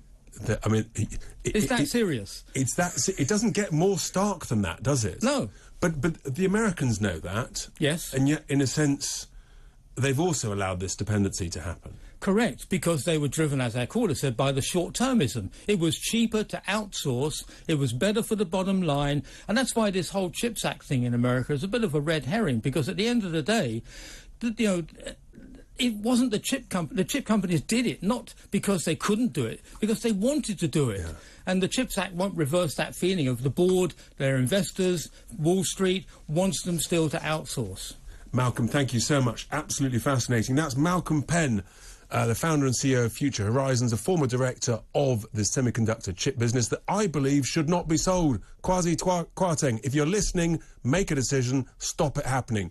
Stay with us, folks, because in the third hour of the show, we've got John Dobinson, I'll try and say that properly, the founder of Recovery. He's going to be talking about the COVID public inquiry. Stay awake, folks, because it's going to go on for another 3 years and it's going to cost hundreds of millions of pounds. It's Tice Talk, it's Talk TV.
On TV, on radio, and on your smartphone.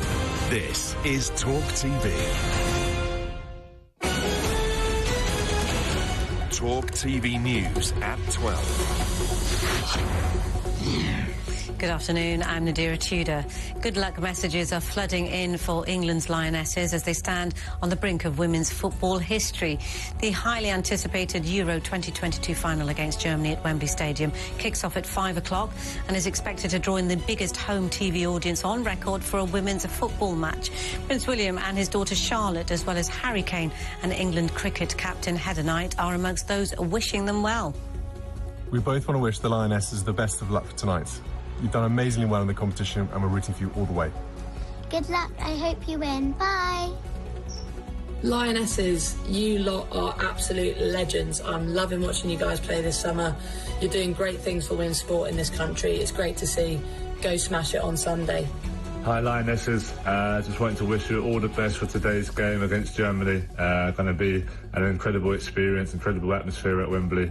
Can't wait to be there myself, so wishing you all the best. Good luck, go get that win. The whole country's behind you, we're behind you.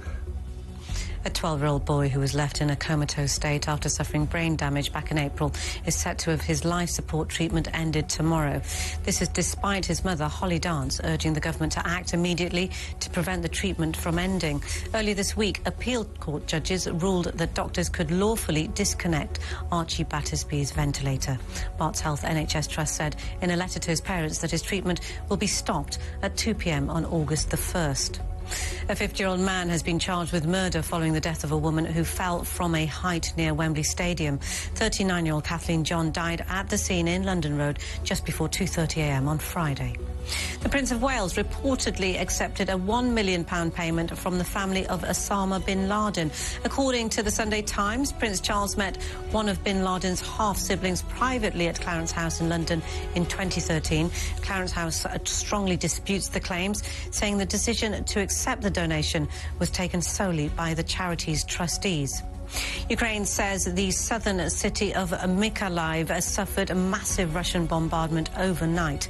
It says President Volodymyr Zelensky has ordered all civilians still living in parts of the eastern Donetsk region, which is under Ukrainian control, to evacuate. Wildfires in California and Montana have spiraled overnight, threatening neighborhoods and forcing evacuation orders. It's thought that hot and windy conditions are fueling the spread of the fire. And Liz Truss has played down claims she has a clear lead over rival Rishi Sunak in the race for number 10. The Foreign Secretary has received further support from senior Tory MPs as she outlined her plans to become the Education Prime Minister. Meanwhile, Sunak has said he would introduce a £10 fine for patients who repeatedly miss GP or hospital appointments if he was to become leader. Those are the latest news headlines still to come. Your Talk Sport update, but first, your weather.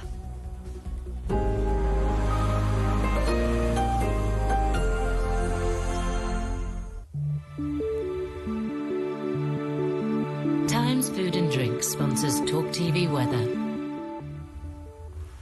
There's a north-south split with the weather this afternoon. Largely dry and bright across Northern Ireland and Scotland. Cloudier for England and Wales with the risk of some rain in places. Taking a look at details for 7 o'clock, and it's a fine end to the day across northern Scotland. Perhaps just a few showers passing by. The rest of Scotland will also be largely dry and bright with sunny spells and temperatures of 14 to 18 Celsius. Sunny spells and dry weather for Northern Ireland. Many places dry across northern England, but still some showers over the Pennines. Wales will continue to become drier, but there'll still be some showers for the Midlands and across into East Anglia. Sunny spells for southern England too after what has been a cloudy day, though a few showers are possible. Showers will continue to ease with most places dry as we head into the early hours. Times Food and Drink sponsors Talk TV weather.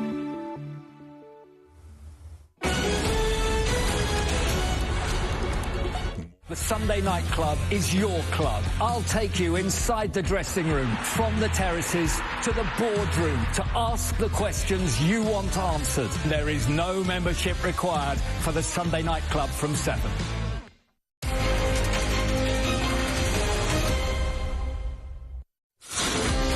Welcome back, folks, to Tice Talk. We've just cruised into the third hour. We raced into the third hour. What a fascinating chat with Malcolm Penn, former director of Newport Wafer Fab, and lots of messages coming in. I'll just read a couple out to you.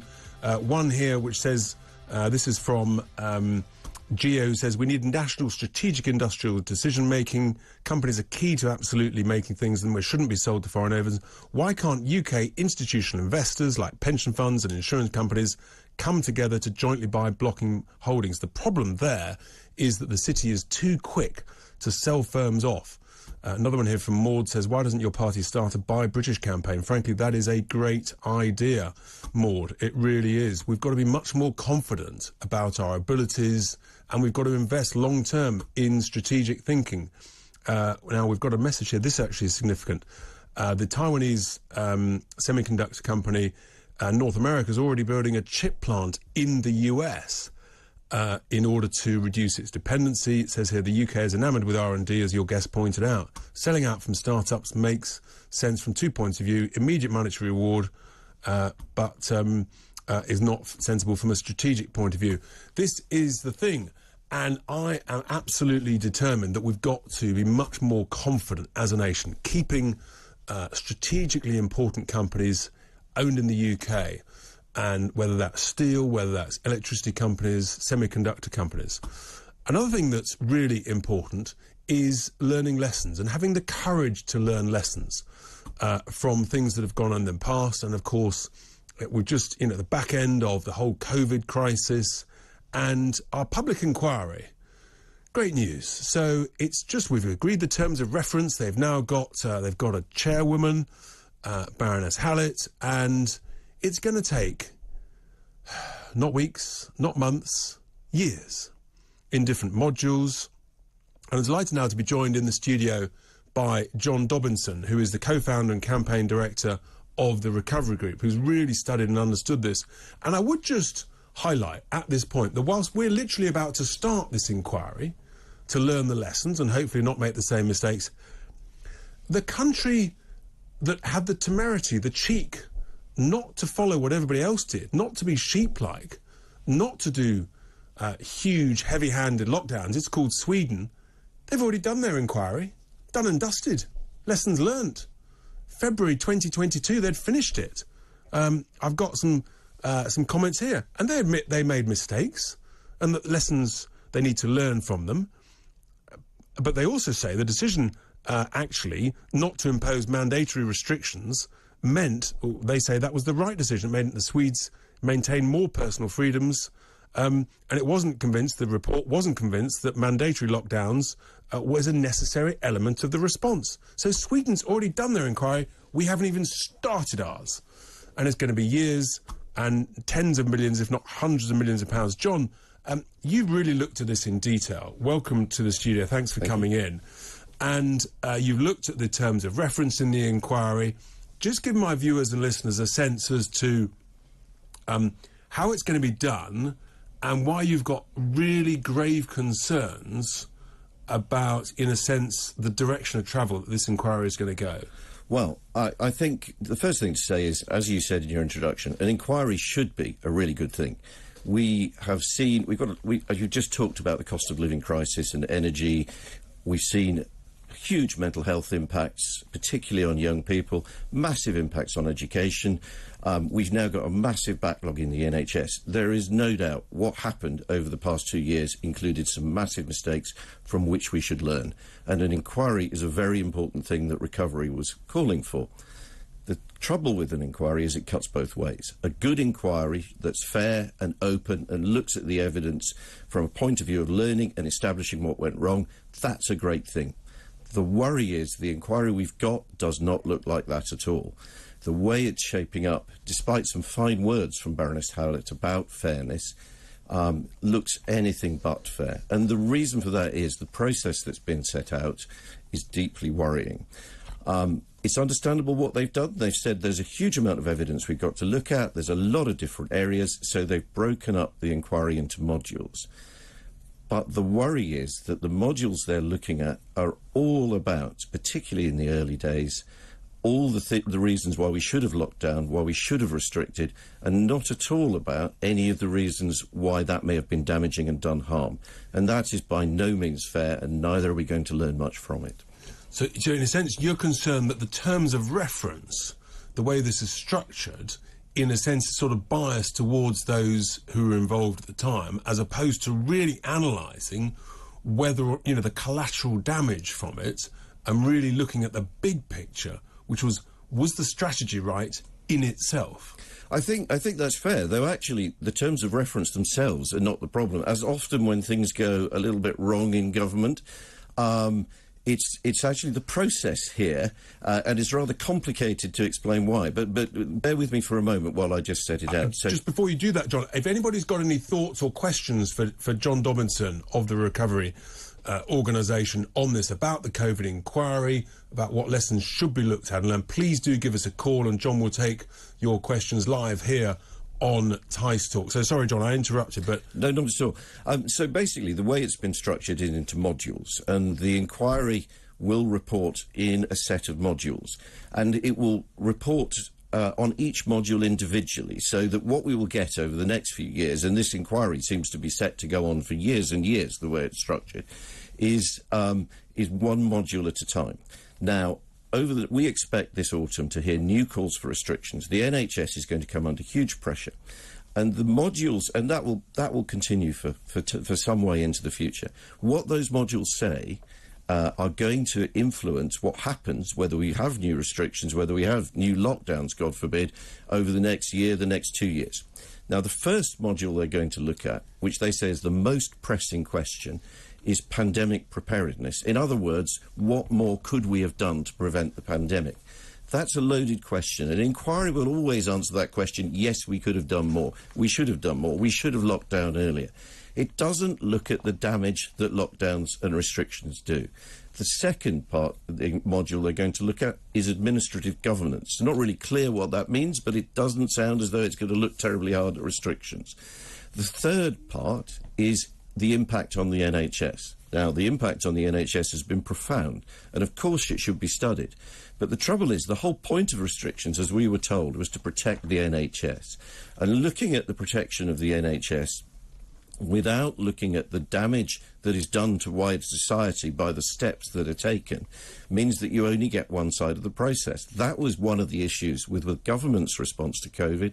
It's now an issue with what we're seeing the inquiry do. So instead of the inquiry addressing the problems, it's potentially compounding them. And then what happens next is they're going to look at vaccines and therapeutics. After that, they're going to look at buying PPE. All important questions.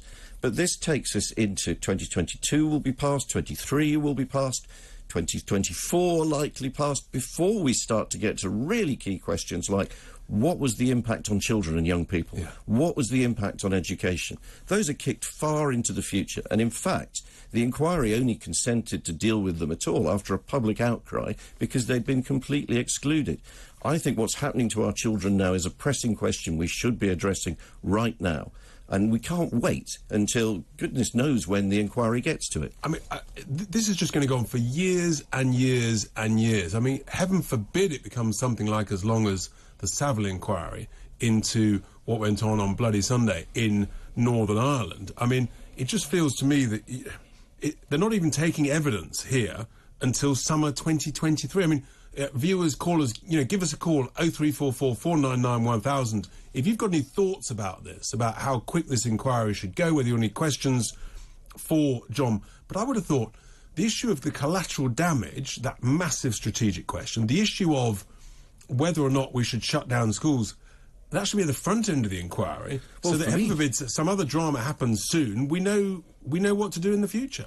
Well, that's absolutely right. I mean, if we look at what we're living through now, we're living through a cost of living crisis that is caused in large part by the response to COVID. We're all feeling that now. We've got problems in our hospitals. Many people are suffering now, not just because of the direct impact on hospitals, but also because during COVID they were afraid to go to hospitals for treatment that they needed. Now we've got lots of more severe problems we didn't need to have. Lots of people still can't get to see a GP face-to-face. All these pressing issues that we should be looking at now, and goodness knows what it's done to business and our economy. We're going to be seeing impacts, we're going to be seeing cutbacks, we're going to be seeing tax rises for years to come. Surely we should be thinking about those things, working out whether we did the right thing, whether the damage was worth it, or whether, in fact, if restrictions are called for again, This time we should say no. I think the damage far outweighed any benefits. More and more people are coming to the same conclusion, yet the inquiry's not looking at that. I mean, that is unbelievable. We've got a couple of interesting sort of slightly ironic tweets coming in, John. One here from Kevin who says, inquiries just push the can down the street till it's forgotten, nothing changes. And then goes on to say, with a certain irony, let's just all go outside at 8 p.m. and bang a pan, that's the answer. I mean, I sympathise, Kevin. I mean, we can't wait this long. Sweden have done and dusted. Yes, Sweden have shown us the way consistently throughout this. I think one of the things the inquiry said it would do was learn from other parts of the world. Well, start by learning how to conduct an inquiry. Fast, get the lessons learned, get the message out to government, get change. And do we know, I mean, is it a case that essentially many of the participants, people like, for example, Chris Whitty, Sir Patrick Vallance, are they going to be sort of lawyered up with their own lawyers to make representations, and the Secretary of State for Health, Matt Hancock, they're all going to have their own lawyers. They're going to be protecting their own positions. And in a sense, that'll become more important than learning the lessons. Well, I think that's very true. There are a lot of people who've got a vested interest here in covering their backs over what was done. There are many people who will just want to see the actions that the government took approved. Ticking the box, we did the right thing. We get our honours and our peerages for the damage that we've done to the country. And I fear the way the inquiry is progressing, that's what we're going to see. I thought an inquiry would be a very necessary thing because it would ask the tough questions. What we're seeing at the moment is the tough questions are being sidelined. I was always very sceptical about the timing of this. I wondered actually whether it would ever happen at all. It looks as though it's going to happen, but frankly, far too many of us will become old and senile by the time it's finished. If you've got any questions, any thoughts, any calls, you know the number. You can ask me or John about this COVID public inquiry. It could be a public snooze at this rate. John will be with us after we have a quick break. Stay with us. It's Tice Talk. It's Talk TV.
Welcome back, my folks, and we are talking with John Dobinson, the head of the Recovery Group, about the COVID public inquiry that's going to go on for years and years and years here in the UK and cost tens of millions of pounds. And guess what? Sweden finished, done, lessons learned, wrapped up last February.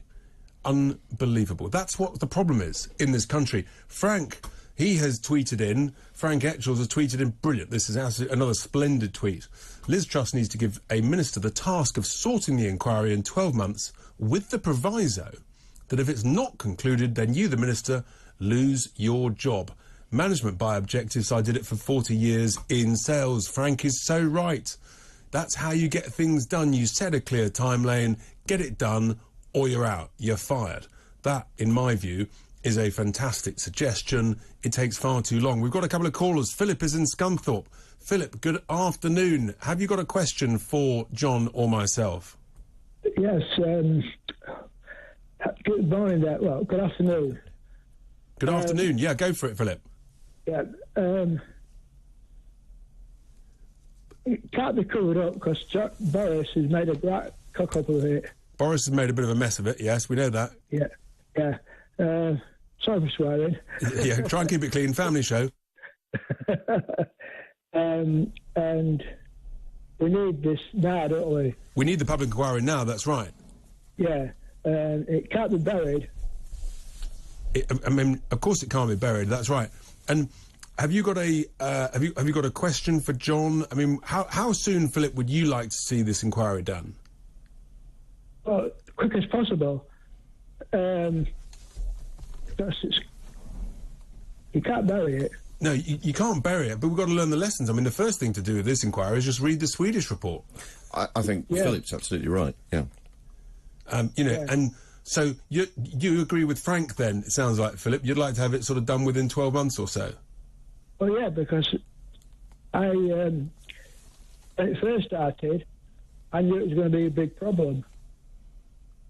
Absolutely, and it's the collateral damage of it that is of such concern to me, and there just seems to be not enough focus on that when there's already talk, John, about other lockdowns for energy, for climate change. Well, yes, I think that's the point, and Philip's absolutely right to say this should be done quickly. But one of the reasons we need to do it quickly is because there is pressure for more restrictions. There will be pressure for restrictions this autumn, and not just now for COVID, but we hear about other diseases, lots of talk about monkeypox at the moment, lots of talk about other variants. We're going to get calls for lockdowns and restrictions for those. There's also, of course, talk about climate change. We've now got this new tool in the public policy armoury that was beyond thought, beyond anybody's wildest imagination just 2 or 3 years ago, which is the lockdown, which is shutting everybody in their homes and stopping society, stopping business, stopping everything happening.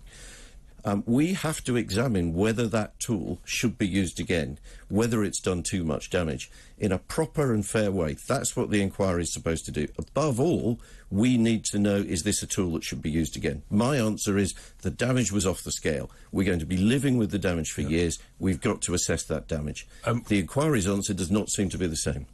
Yeah, and they haven't even started. Well, let's go from Scunthorpe down to Ashford, where Lenny is patiently on the line, probably with a question for John. Good afternoon, Lenny. How are you? Tickety-boo, thank you, Tickety-boo, lucky you. Good afternoon, gentlemen. Good afternoon. What's your question, Lenny, for John? Well, I've already started something, but I don't think I've done it correctly. So if John can give me some advice, I would be much appreciated. I've gone on the government website and started a petition because I truly believe there should not be one inquiry, there should be many inquiries to all different aspects of the pandemic, so we get it done quicker rather than in a queue. I think that's a very good idea. So, Lenny, I think what you're asking for there is at the moment the inquiry is setting out module after module. They complete one, they do another. You're saying why not do them all simultaneously? And that seems to me to be absolutely right.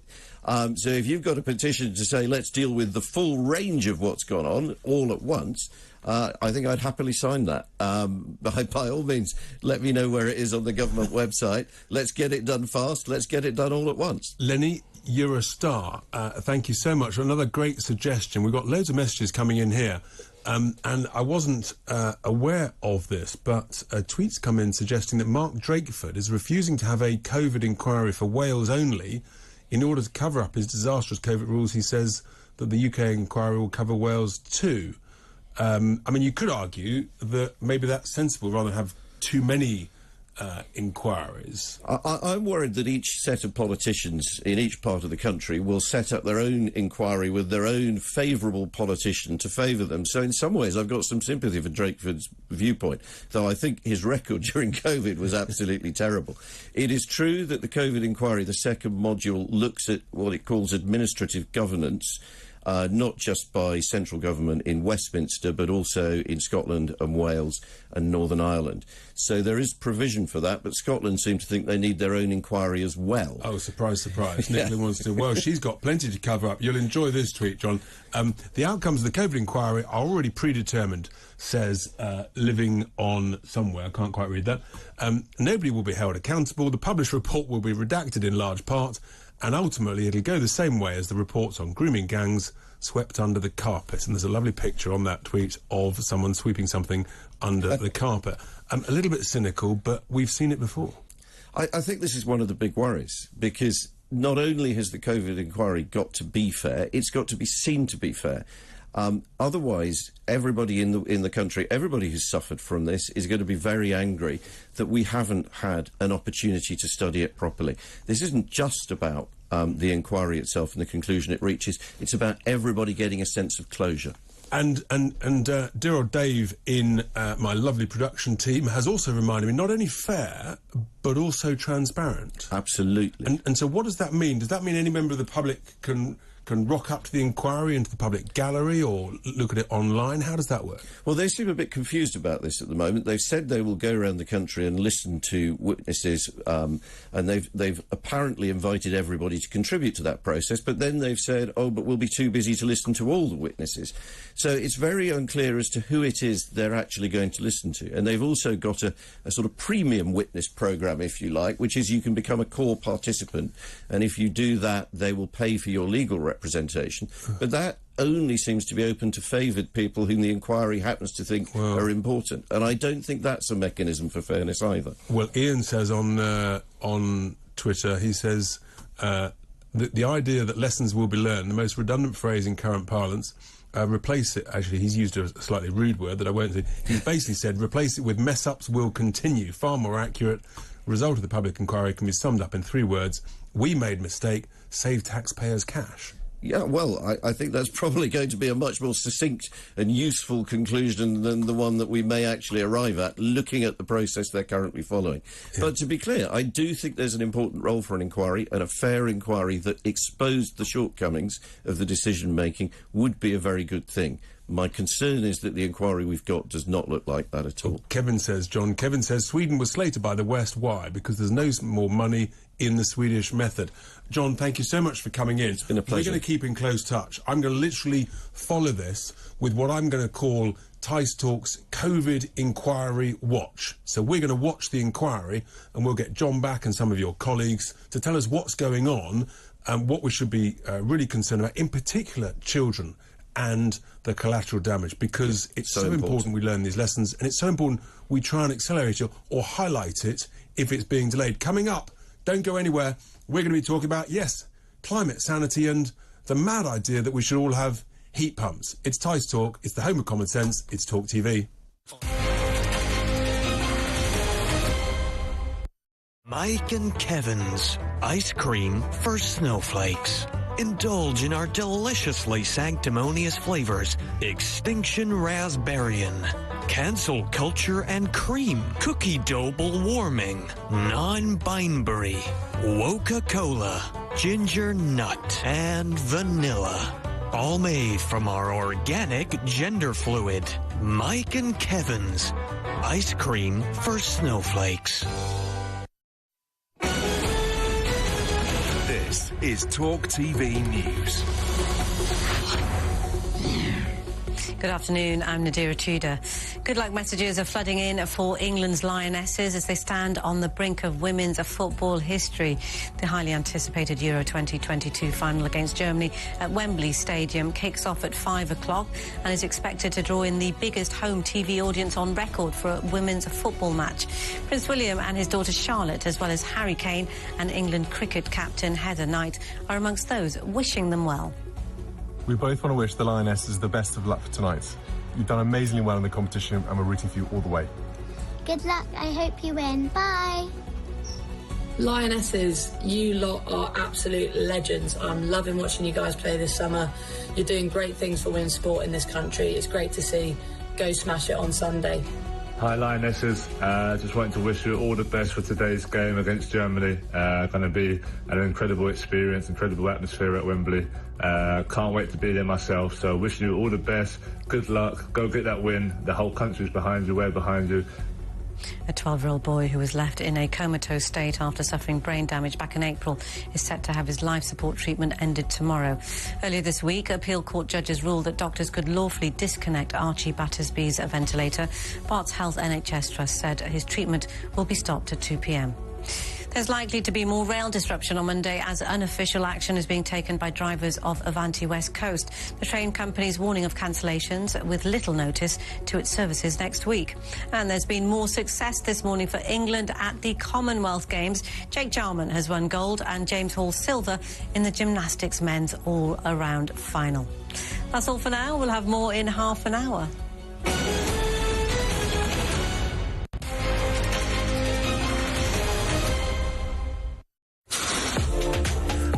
Welcome back to Tice Talk. We have raced into the final half hour of the show. I can't believe where time has gone, but that was a great discussion with John Dobinson, the co-founder and campaign director of a recovery group. We'll be keeping in touch with that as the months progress. It shouldn't be months, frankly, but I fear it's going to be years. There we are. So we need to understand exactly where that is going and what they're missing. Anyway, we obviously earlier in the show were talking about energy, the cost of energy, whether or not indeed we're going to have to be rationed with our energy, and some wonderful thoughts coming in about how they're going to save energy if it's not your other half, your wife. One here from Don says, save energy, let's start by turning all the office block lights off at night in the big cities like London, Birmingham, Manchester. And another one here, Mark from Scotland says, I'll keep heating off, but luckily I have good insulation in the loft, and that is a massive, massive thing to do, really important thing to do to save your heating bills, and make sure your loft and your roof space is properly insulated. He goes on to say, this is interesting, I use a low-energy dehumidifier to keep down condensation and a 30-degree short wash cycle for clothes. There we are, lots of great ideas coming in. But the government's great idea for climate sanity is that we should all have heat pumps. So the 20-odd million gas boilers, really and truly, within the next couple of decades, we should get rid of them. Indeed, it wants to stop the sale of new gas boilers within about 2030, possibly 2035. Just ask Dave if we can check that date, please, as to when the sale of gas boilers is going to be stopped. But heat pumps, are they really the answer?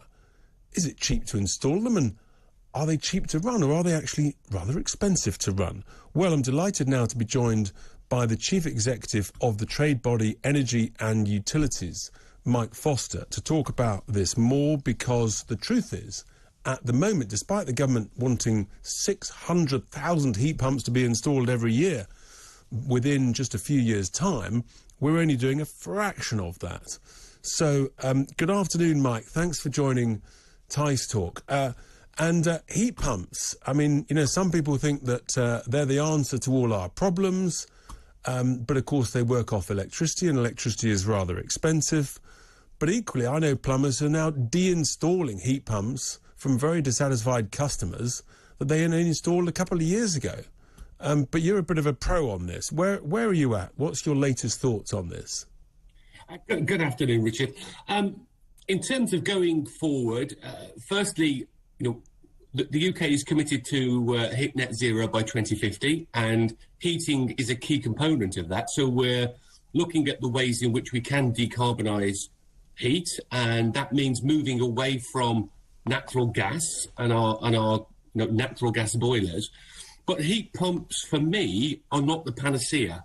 They are good for the right property. So if you have, let's say, a new build where you can construct a home knowing it's going to use a heat pump as its primary source of heating and hot water, then you can produce the right technical solution for the right building.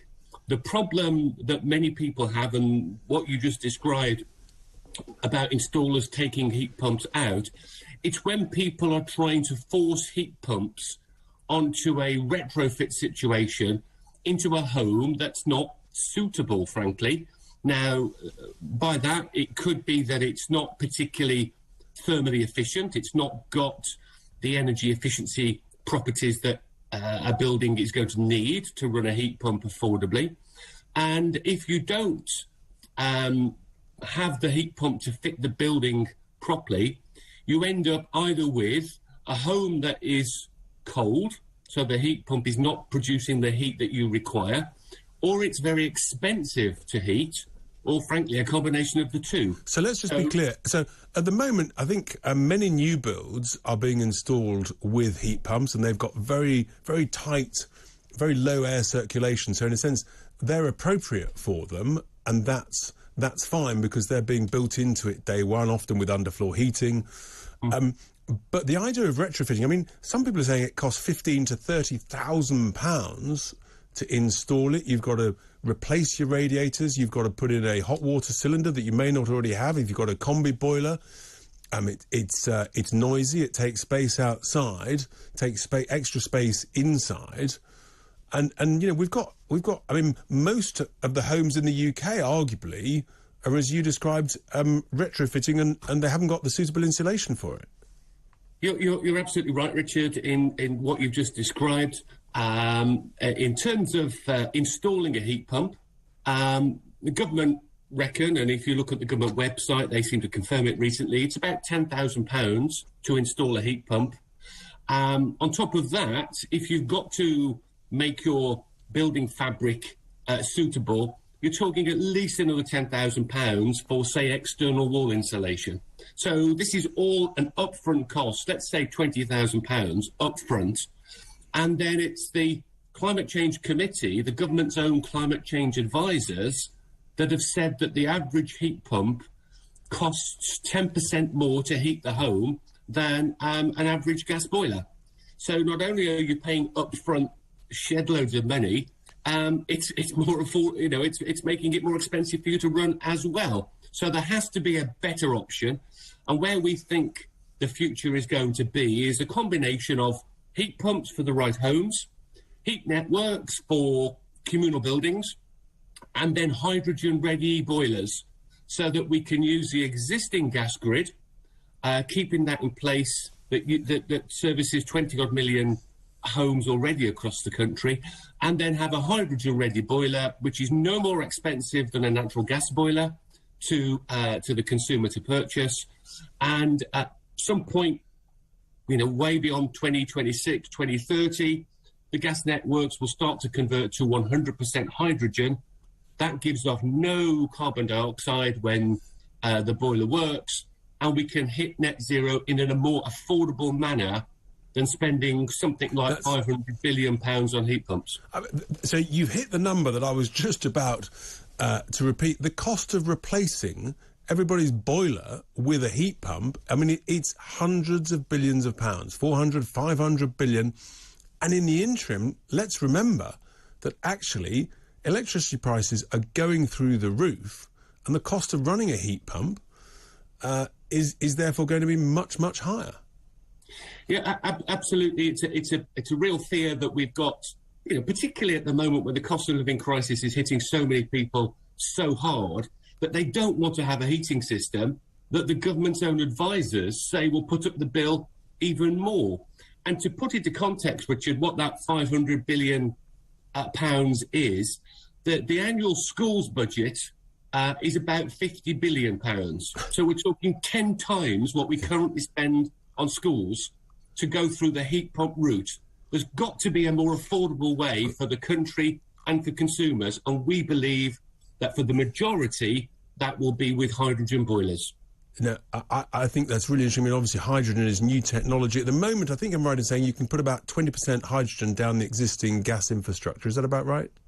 That's about right. The products are tested to the 20% limit, and to be fair to the government, they have said from 2023 they are looking to blend 20% hydrogen into the gas network so that we can start to decarbonise without actually anybody doing anything.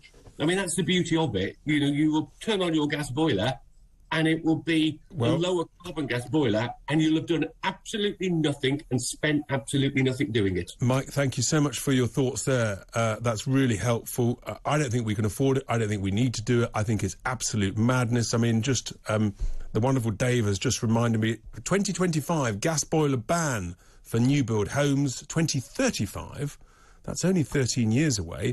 Gas boilers will be phased out for existing homes. Phased out with what? My view is very simple. If it ain't broke, don't fix it. Give us a call, 0344 491 1000 with your views. Maybe you think it is broken. Maybe you think that Climate Sanity is spending £500 billion of money that we may not have on putting in heat pumps that are noisy, inefficient, and don't keep us as toasty warm. Stay with us. It's Tice Talk. It's Talk TV.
Welcome back, my friends, to Tice Talk. We're into the last 15 minutes of the show. I don't know where time has gone. Before, at 1 o'clock, We have, of course, got the wonderful, the amazing Trisha Goddard for the next 3 hours. And then at 4, he's back. Yes, Kevin O'Sullivan will excite and enthuse you through until 7 o'clock this evening, when you've got the big sports show, Mark Saggers. And Mark will, of course, be reflecting on the football, because, yes, the Lionesses at 5 o'clock, without question, I'm going to predict, are going to beat Germany. The old foes in football games, it may well go to penalties, but this one, surely we would win. We've been talking about heat pumps, about climate sanity, lots of messages and tweets coming in. Gary, who always keeps me on my toes, I have to say, about a number of matters. Gary Mitchell said the reason most gas fitters slag off heat pumps is because they don't know how to install them, and they're too lazy to do the training to find out how. Sounds a little harsh, but maybe. They'll tell you what's wrong with it. That's why they'll tell you that a gas boiler is far better, when that's not the case in every situation. Actually, Gary, of course, in certain situations, a heat pump can work. New builds, as I said earlier. But the vast majority of the tens of millions of UK homes, actually, my concern is that essentially they're too leaky, and you'd require significant extra insulation. A question that's come here is, could we not just put hydrogen straight through the existing gas infrastructure? Up to about 20% is my understanding of what's possible. So that is there. Then another one message come in from Jill, who says heat pumps will not be suitable for the homes of the elderly, sick and disabled. They need a good heat supply to keep the homes very warm throughout the winter months. That's the point. It's got to be toasty warm. And unless you've got much bigger radiators, because heat pumps don't heat the water to the same degree, to the same temperature, then it's surely not going to be as good. But don't worry, Kevin says it's fine. I'm going to go and paint all my windows black to absorb the heat. Warm as toast. Thanks, Kevin. Let's go down to Gloucester, where Ty is on the line. Hi there. Hi, mate. How you doing? Well, I'm all right. What's on your mind? How are you doing this afternoon? Well, I'm doing fine, to be fair. I've been listening in, and I've been listening to the tripe that gets spurted out by the media on a regular basis regarding global warming. And to be honest, I'm absolutely sick of it. Moreover, it's just being sold literally tripe, and it needs to stop, because people need to understand that the sun's relationship to Earth and the CMEs that are popping off on a regular basis are causing the fluctuations in heat and temperature.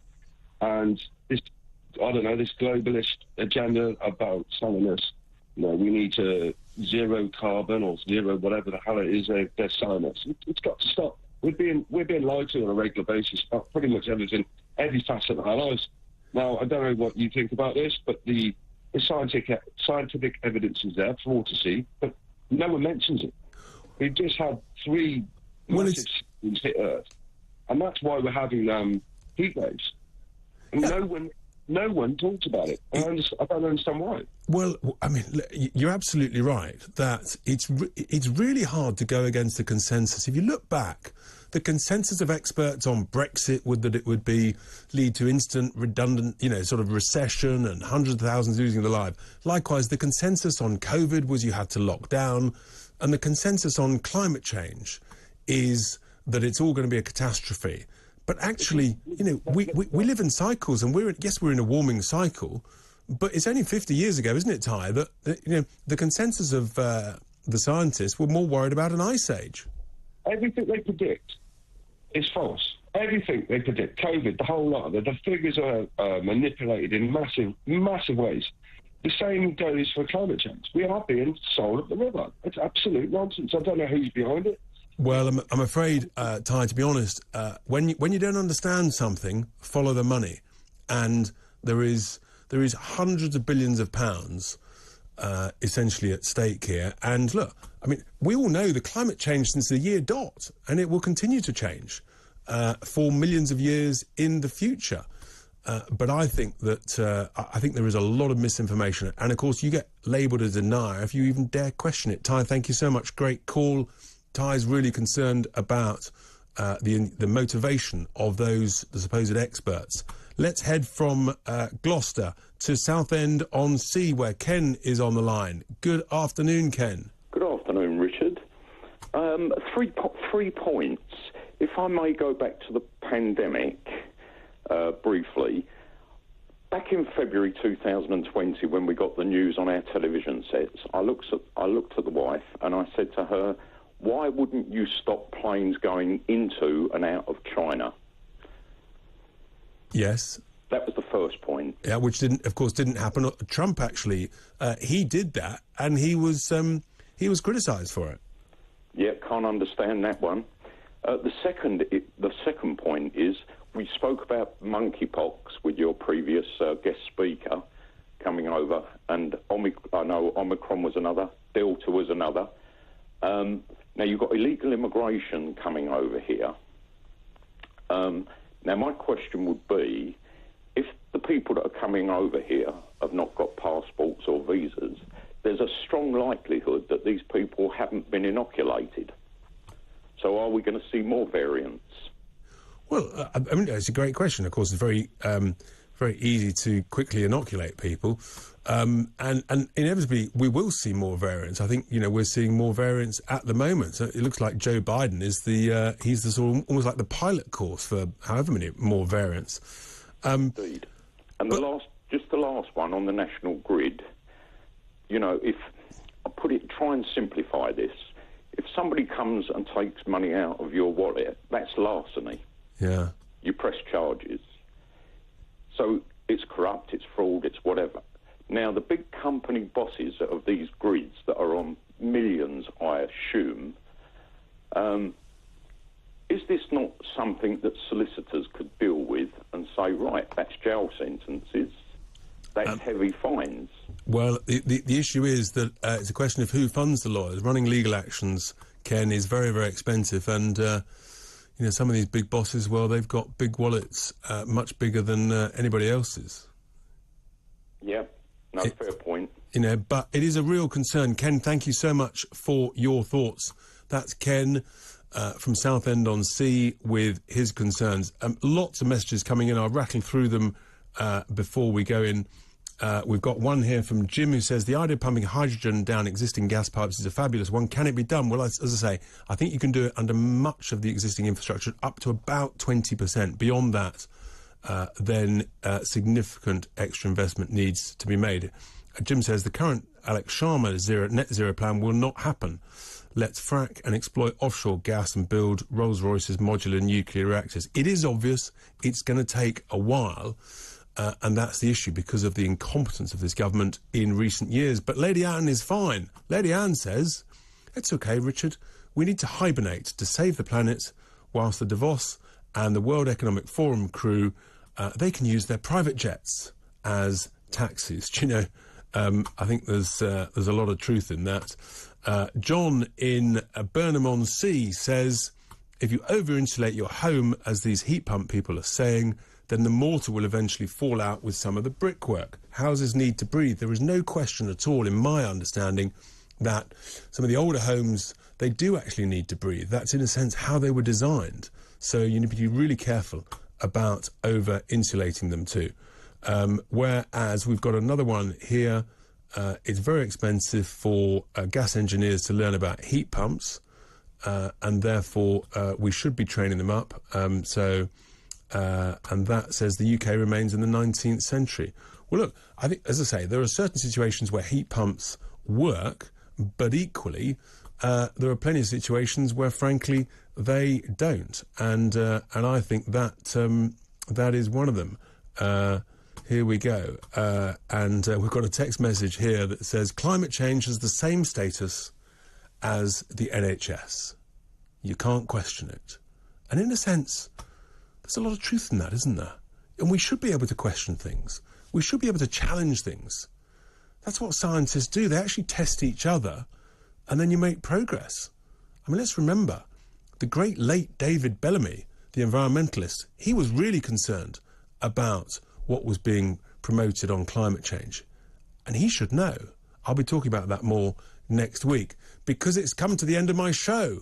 But good news, folks, because the wonderful, the amazing Trisha Goddard is there, ready and waiting, with bated breath. Trisha, good afternoon. How are you? Good afternoon. Always better for seeing you, Richard. Excellent. And likewise. Are you excited? Are you raring to go? What's going on your show? Well, I totally agree with you about questioning things. On Sundays, we have a look at the news headlines through the eyes of our faith panel, looking at some of the dilemmas coming up. We have Doctor in the House, and we're going to be discussing, should you take the same amount of medication in summer and winter? I've never thought about that. If you're on medication, apparently there needs to be some kind of change according to whether it's summer or winter. So we're going to be looking at that. We look at mental health and all of those issues in the headlines as well. Of course, we're going to be talking about the Lionesses and football. Yes. With the trip to the museum. We're going live to the Football Museum because a lot more people are getting involved in football as well. Yeah, all of that and a lot more. Awesome. Don't go anywhere, folks, because Trish has a huge show in the run-up to the 5 o'clock football with the Lionesses. So Trisha Goddard is after the news. Thanks for being with me, for listening and watching. Thanks to my amazing production team for doing an awesome job. The last tweet coming in, Richard, I'm not going to have